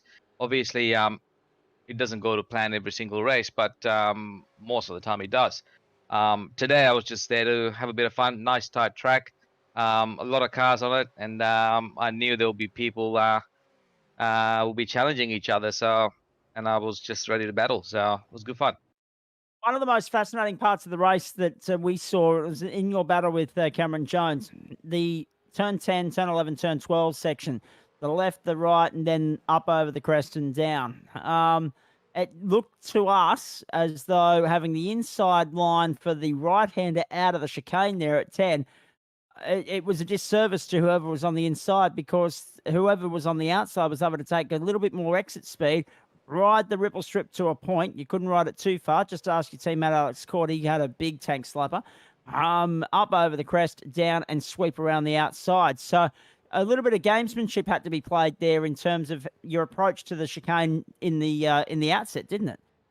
Yeah, it definitely does. But at the same time, you got to think what the car in front's going to do as well. Are they going to go defensive? Are they going to hold their line? So, and how deep you can break into turn 10, and where you're going to position your car coming up the hill. And me and Cam were going side by side into the last corner as well, which was a bit hairy, to be honest, but we pulled it off. Yeah, you did. Hey, mate, well done. A fantastic performance from you. We'll continue chatting with you in just a moment, but I'm almost at the end of the window as far as Rain is concerned. So let's go back to him. Mate, floor is yours. Thanks some sponsors.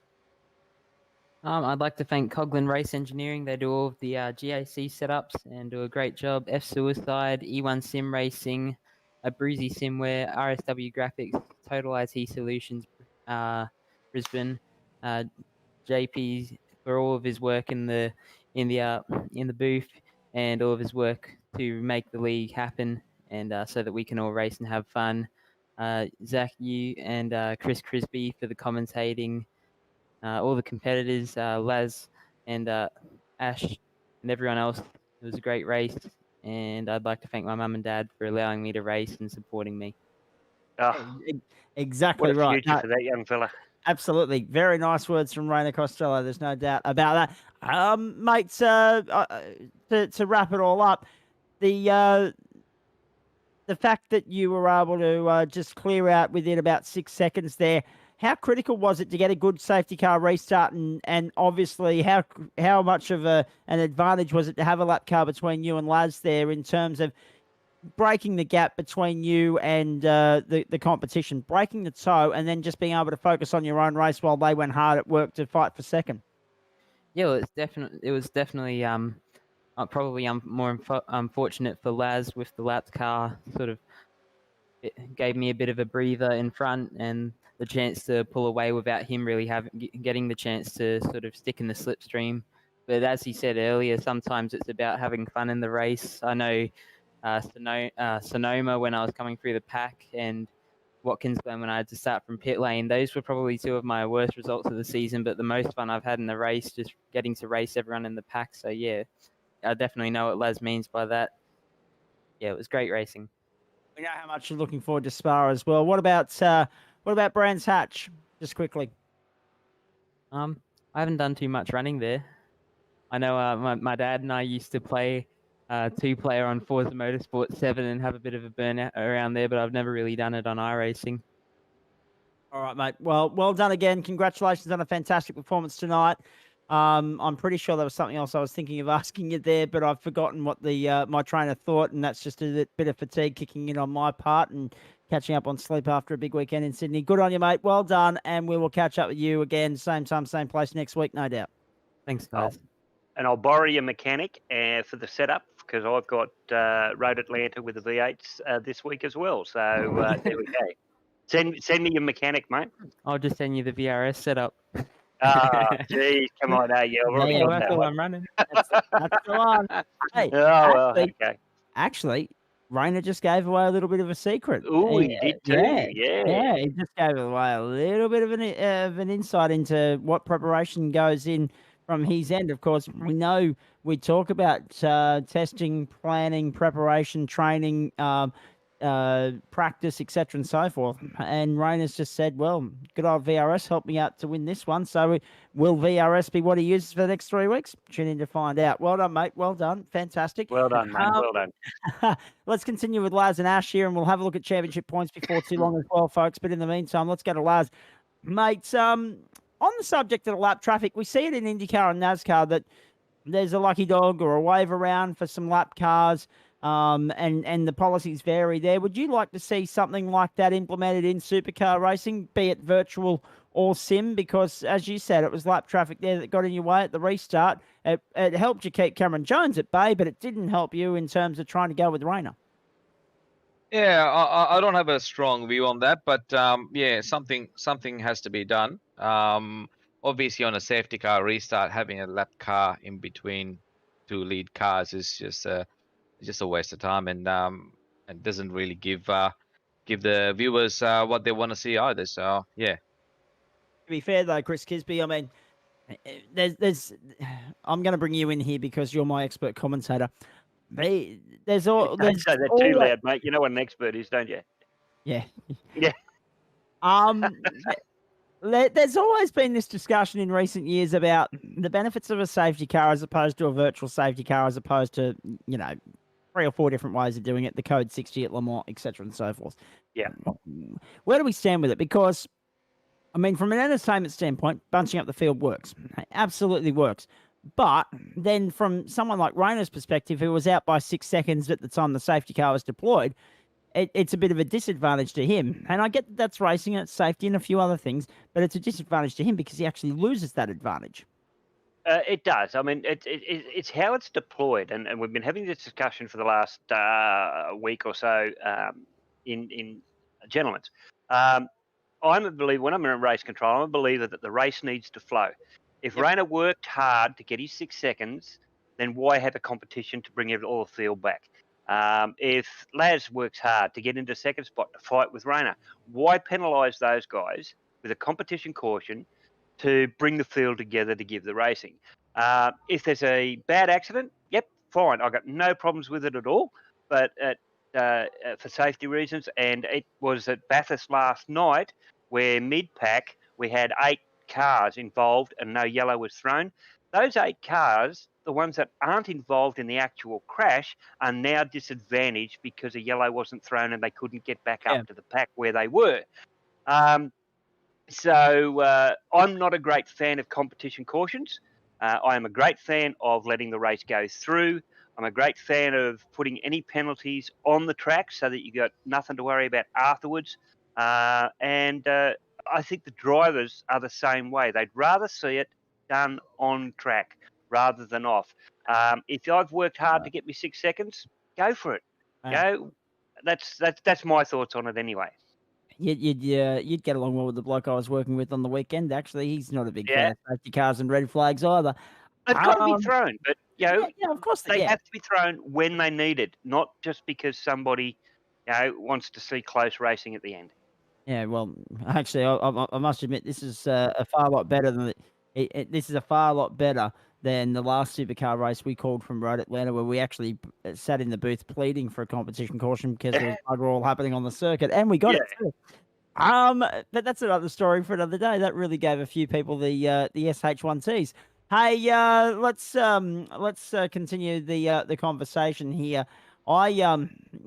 I'm interested to get the thoughts of Laz and Ash as they're still here. Where do you sit with the safety car stance and the safety car deployment in motorsport, be it sim or reality, boys? Because it does compromise someone's race along the way, and consequently, when you look at the opposite side of the equation, not throwing it can be just as much of a compromise. Yeah, I think as for the random caution just to bunch them back up, I'm not really a fan. Although when you're sitting in the mid pack and the couple of guys in front have stepped away a little bit, sometimes it's not too bad to see it. But obviously, yeah, incidents always got to be called any time that a car's needing a tow. I think real life, if it was in a position, it'd be called. Yep. So simple as that. Yeah, I feel like the way that the league's run with safety cars is probably good. I don't think it needs to change. Laz? I think we do that for a reason, just like real racing. If you have to tow a Absolutely. car, you have to call a safety car and bunch it back up, which is fine. Yeah, so I got no issues with that. No, neither do I. And it was interesting too because I was saying to Chris Kisby was talking about his 8-car crash last night. We had 14 cars involved in a praying at the entrance to the S's and Dipper in the GT3 Pro Split, Kisby. Yeah, but I think last night the big it's not so bad if you've only got 20 cars, 25 cars. But you look at our fields last night; there were 50 cars in each server for last night. That was we had 50 in ours as well as yours in the Pro Split. So that's going to cause a big problem. And we've got for those of you that have been watching Chris and I do our thing with the gentlemen, we've got second split week next week. So GT3M is you'll see me on camera. Yeah, there we go. Get in and have a look at how Chris Kisby does his stuff. No, that'll be that'll be fun. But yeah, it's always an interesting conversation in the sense where, you know, when we've got a little bit of time up our sleeves and we can have a chat about certain things. Laz, where'd you go with strategy tonight, mate? Was it tyres second stop? Yeah, second stop. And Ash, what about you, mate? Yeah, same as that. I think around here, the tyres really hung on quite well. So there was no problems trying to push the first set of tyres out a fair bit. I didn't see. Oops, sorry, Jack. You go. Yeah. I didn't see too much of an issue with lap drivers tonight, and the ones that you did come up against, guys, seemed to be very. The etiquette was really good on that. Is that how the race went through, Ash?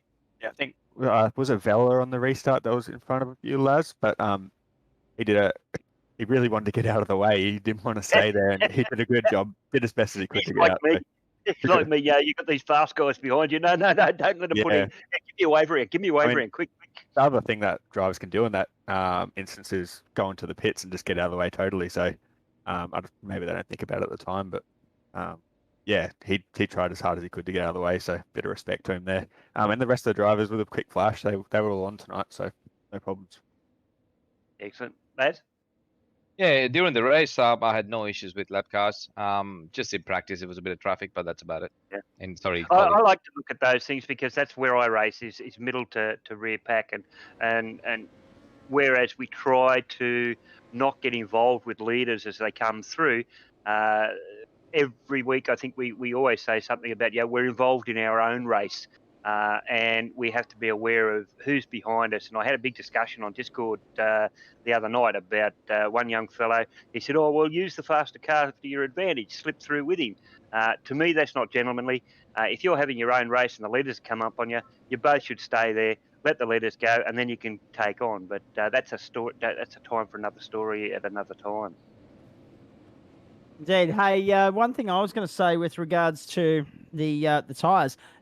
A few people might be a little bit surprised to learn that the tyres hung on well around there, Laz, as Ash was saying, because it looks, from my standpoint, that because of the first half of the lap more so than the second, that there'd be a lot of wear on both sides of the vehicle, both because of the S's, the left and right, but also the up down, the undulation, and the off camber stuff that goes on in the second half of the lap as well. Yeah, that's 100% correct. The tire deck was really good on this track compared to last week, which made it very, very easy for us to run longer stints and get the tires for the last one. So yeah, definitely.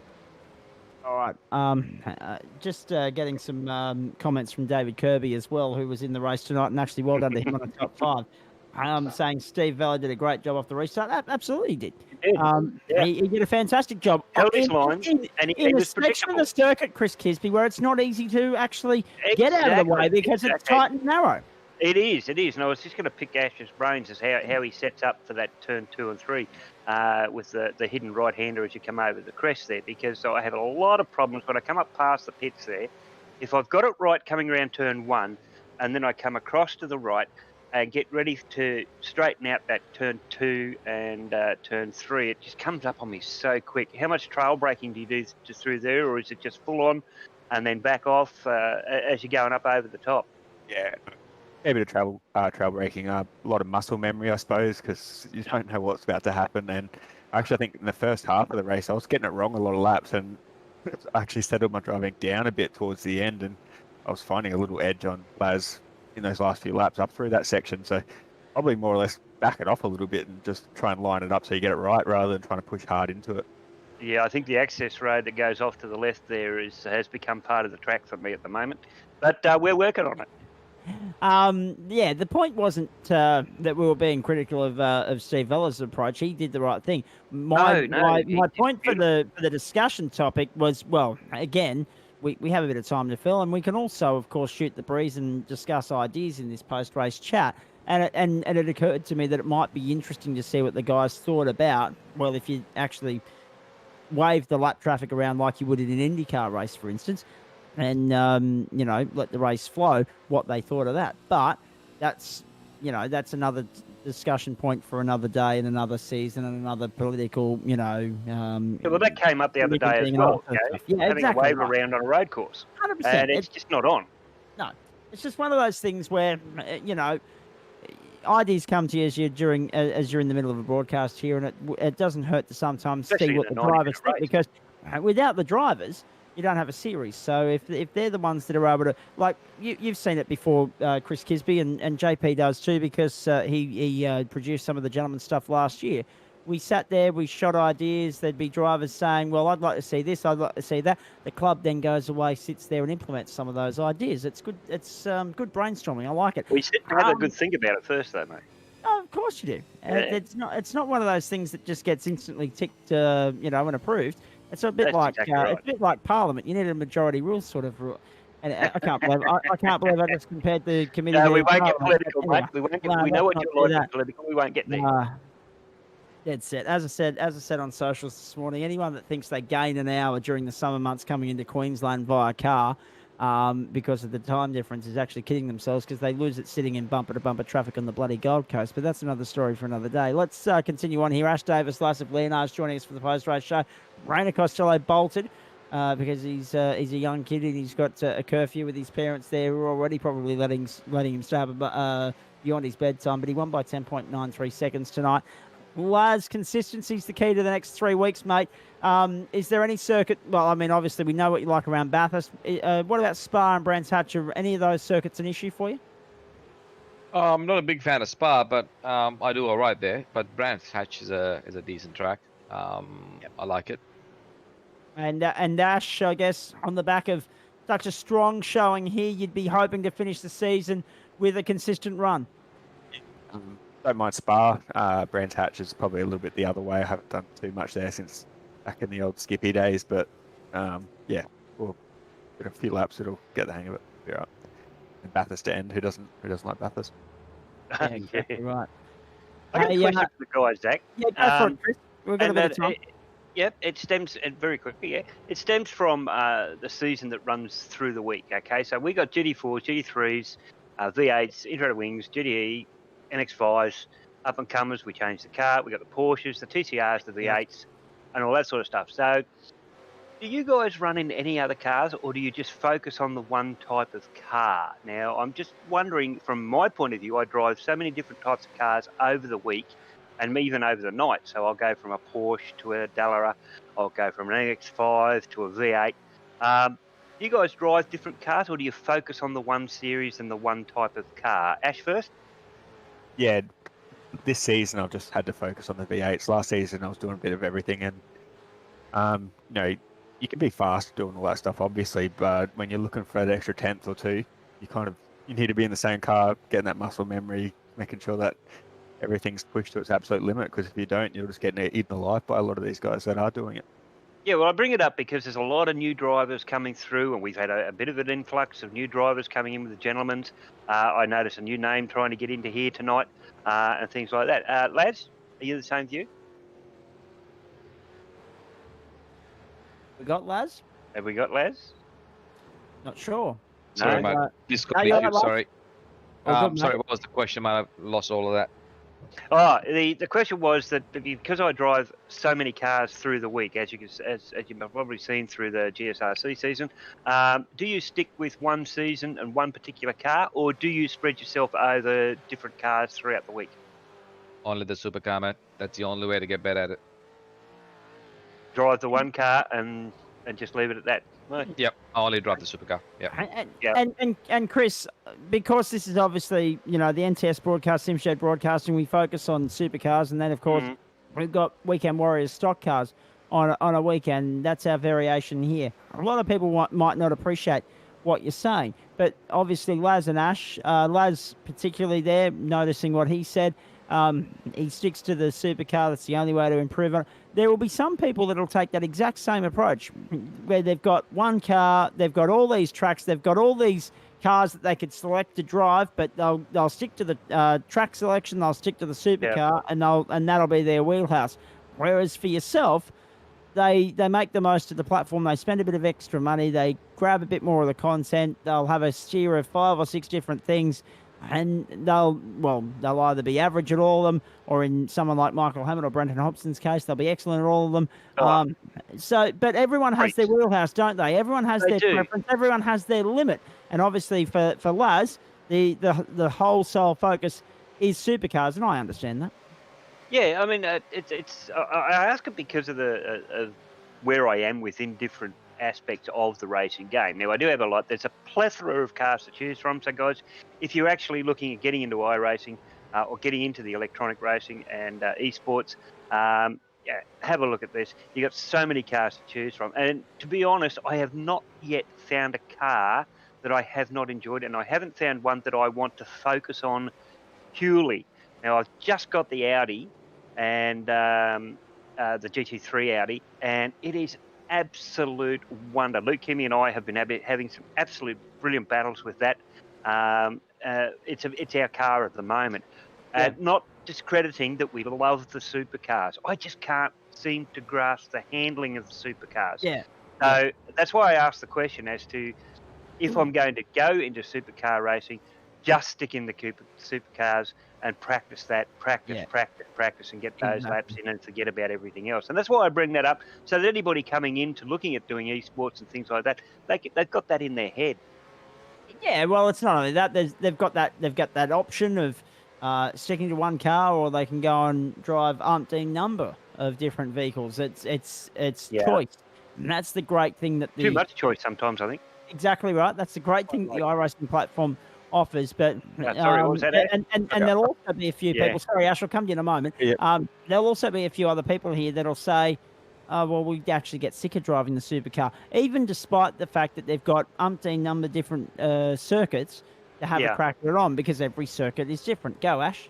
So, when you said then get sick of the supercar, and I always seem to jump in a sprint car or go do an oval race or get in the trophy trucks or something like that to break it up. But when it comes to road circuits, I think, with just that style of racing, if you want to be good, you just got to focus on the one. But yeah, it's nice to break it up with a bit of sprint cars every now and again. I think the big thing I'd still like to see is more manufacturer diversity in TCR, because they've only got the Audi at the moment. There's about 9 or 10 different manufacturers that they could get on the grid, but where are they? Come on, iRacing, you can do better than that. Let's head towards wrap up. Firstly, look at the championship standings if they are ready for us, JP. We'll have a look at the update here to bring you up to speed with where things Here we go. 110 points now for Lasse Leonard, which brings me to a championship talking point, actually, in a moment. I'll get to the lads on Alex Court in just a moment. Court on 1961, 20 points clear of Cameron Jones. So Jones, by virtue of the fact that he finished 2 positions ahead had the fastest lap, whatever the case may be. He's actually closed the gap there to Alex Court. Rayner Costello, 1868. So it's 203 from Lassif back to Rayner. Then Ben Morris on 1789. Then Blake Urquhart, Alan Dawson, Sean McNamara, Craig Schultz, and Chris Barnes make up the top 10. Just over the page, Robert Crisdale, Ash Davis, Scott McCune, Daniel Schultz, and Lindsay Hobbs take us back to 15th. And I'll tell you what, the mid-pack battle tonight was just absolutely superb, and that's why they're worth a mention there. The list will keep scrolling, we'll keep chatting. Bit of a frustrating night for Alex Court, I think. Laz, a shocker of a start. He ended up boxed and buried in the pack, but he fought back well. Yeah, he definitely did. It's a bit unfortunate going too wide into one of those tricky corners, and something's bound to happen. So, but it's good to bounce back from it, though. The side of his car wasn't looking too good after the first or second lap there, I'll tell you. I bet it didn't. Ash, what do you put this success tonight down to, other than perseverance? Because you've been there or thereabouts. You've had good pace throughout the season. You just haven't been able to convert. You've had no luck in converting to a podium finish until tonight, mate. Yeah, that's probably it. A bit of luck to go your way really helps. As for pace, like sometimes you can't keep up with Laz or Rayner, but a lot of the times top 5 paces there is just trying to convert it over to race, results. There was a few races this season where they've come undone from errors from other people or just wrong spot, wrong time stuff. And I'd like to think moving forwards, this will become a little bit more of a habit for me. Pace is there, just got to convert. That's something I always say. That I say with my races too. At the moment, I'm having a bad run, but it's 80% skill and 20% luck. Because no matter how good you are, you could be the best driver in the world. If a car spins in front of you and you've got nowhere to go, you're not going to stop it. So that's where the luck part of it comes in, I think. Yeah, that's it. Sometimes that's racing, That's the way it goes. It is. If you can get those qualifying positions and be up in that front pack, you limit your chances of that 20% going wrong.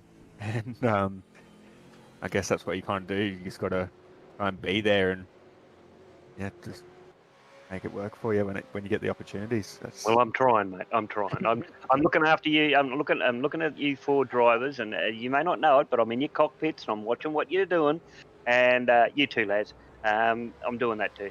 And I'm learning. As I say, every single week I learn something new when I'm watching you guys drive around these tracks in different places. And I take it back to my own league and I try and put it into place, and I practice. Yep. And I get 1 inch, I get 1 mil better. And I've come to that spot where I'm progressing very, very slowly. I made a big progression. It took me a long time to get there. Then I made a big progression, and now I've come back to that stop point where I'm progressing slightly, and that's learning the more technical parts on where to do where to brake, when to brake later, when to brake earlier, and get those over things. And they're the little things that I'm learning, and that's a good thing for new drivers too. Is watch these faster guys and learn where they brake, in different situations. And one of the best things I ever learnt was that when you're practicing, go off track, do some spins, because the more you know how that car's going to handle in a bad situation, the better off you're going to be when you try to come out the other end and get back into the racing. So learn that first, and then learn your racing lines and things like that. So you learn how the car handles, and I've stuck by that, and it's done me well. So once again, well done. Well done indeed. As well as having a leader like Sean in the team as well. Like, he tries to get all us boys individually together and find where our strengths and weaknesses are, and really work with us. And obviously, mine's getting behind the wheel, mate. He's had a fair bit of success around too. So you can always take his advice quite well. On that, Ash, a bit of a frustrating night for Sean McNamara. Yeah, a bit unfortunate to be on the bad end of someone else's equipment failure in a position like that. I won't say too much more. Copy that. To the end. Yep. All the way to the end. All right. Let's begin to wrap things up here, folks. Driver of the night? We try and get you up to 10:30, but we're not going to tonight because I'm knackered. Chris, I'll Yep. get the driver of the night in just a moment. In the meantime, I'm going to let these boys thank their sponsors, starting with you, Yes, good. Ash Davis. Thanks SRT Australia, Racecraft Simulations, Racing Ears Custom Ear Protection, iClean Solar Brisbane and Ipswich, Cutting Edge Tracks, AD 3D Printing, Mega Life Batteries, and RSW Graphics. And 95 team, I suppose, as well. Oh, absolutely right. 100%. We've got to thank the most important part. Yeah. Lads, all yours, mate. Thanks, Brad. SimShed Broadcasting, Nationwide Technology Systems, Goody Auto Care Varana, Dragon RC, DSL Building Services, Brutsy Australia, VR Covers, Cars for Hope, Racing Borders Australia, Blue Stampede Labour Hire, and all the boys in JP SimShed, and the admin team, and you guys in the broadcast. Oh, you're most welcome. That's all. Yeah, I you're can say most on that. welcome. Absolutely. Hey, great fun as always tonight, qualifying and racing for the NTS Super Series with thanks to Nationwide Technology Systems, Racecraft Simulations, Blue Stampede Labour Hire, Hybrid Racing Simulators, and simulations rather, of course, TJM Parramatta, Dragon RC and Abruzzi, and Track Cams for Gourmet and Melbourne Hydrographics Depot. So many great people help make the Nationwide Technology Systems V8 Super Series happen each and every week right here on the platforms of SimShed Broadcasting. And of course, next week, if you don't mind, we'll go back to YouTube and Facebook with round 15 from the Spa-Francorchamps circuit. Tuesday, May 25, live from 8:20 Australian Eastern Standard Time, 22 laps, exactly half the length of a Formula One Grand Prix from around the Spa-Francorchamps circuit there. So just rough mathematics on that one, 154.088 kilometers, the race distance there, because the circuit is 7.004. So, yeah, It's like 155, mate. yeah, 100. No, it's closer to 154 because it's 088, okay. not if it was 154.88, fair enough, but it's 154.088 Zach and his next statistics. week. Can't help myself. Yeah. Fantastic stuff. Chris Kisby, as you have a look at what's ahead on the platforms of SimShed Broadcasting, we'll get to that in just a moment. Chris Kisby, driver of the night nomination for you. I'm going to surprise you I here. think I know where you're going, but Yeah, I'll I'm give going the to floor to you anyway. surprise you here. I'm really going to surprise you here because it was such a dominating performance by the young fella that I actually thought, Mr. Ash Davis, he drove a better race because he was in the pack and to come back through. And I love the actual thought of the undercut and getting it up on there in Laz. And he really thought about the race. So that's my driver of the night is Ash Davis. Thank you. And yeah, what a wonderful race to watch. I can't disagree with that, actually. Just having a look. He, Lindsay Nine Hobbs, places too, Simon by the way. Vella. Yeah, Simon Vella started outside the top 10, finished 10th after starting 11th. Lindsay Hobbs and Ash Davis, the only two to start beyond 11th and finish inside the 10. Davis Yep. from 12th to 3rd and Hobbs from 9th to 9th. Actually, Hobbs deserves a little bit of a mention there because he had most positions gained, the highest placed of most positions gained anyway. Also, Chris Barnes, 21st to 11th as well. So, no, very good performance from Ash Davis. Hey, Ash, just on that, obviously on the back of what Chris was saying there, great performance from you, mate. Really solid stuff. The fact that you were able to put it on the racetrack, get to the first safety car, capitalize on that, get back out in the thick of it, take it to the guys that had been just a cut above in terms of just that little bit of extra speed for the start of the season, and then outdo them in the pit strategy. That must sit well with you at the end of the broadcast tonight. Yeah, exactly. I kind of been looking for that little bit of a edge in the safety car strategy. I like the two pit stop strategy with only one set of tyres, and I'm glad that came in this season and make it work tonight. It was really rewarding. I guess apart from the fact that it did bunch the field up and it meant you had to deal with some congestion and traffic, that was the only way really to ensure that you remained in the contest there off that restart. The fact that everything was bunched up, was tightened up. Yes, it was hectic, but that was the only way to make it work. Yeah, exactly. Yeah, just be there and take the opportunities when they come. And there was an opportunity to go early, and it worked. So, yep, happy, stoked. Surprisingly for most of us, everyone was pretty patient on that first lap going through the S's. We thought there might be a bit more trouble than what there was, but no, everyone behaved themselves very, very nicely. Hey, boys, Chris, have I forgotten anything? Is there something I need to mention to these boys that I haven't mentioned? Because I feel as I though think I'm we've sitting here covered for a half fair an hour bit and I've tonight. got Yeah. something that No, if I I think haven't, we're good. we've covered everything tonight. We've had that bit of extra time there. I'd say go through what's coming up then, mate, and say good night, and we'll have an early night.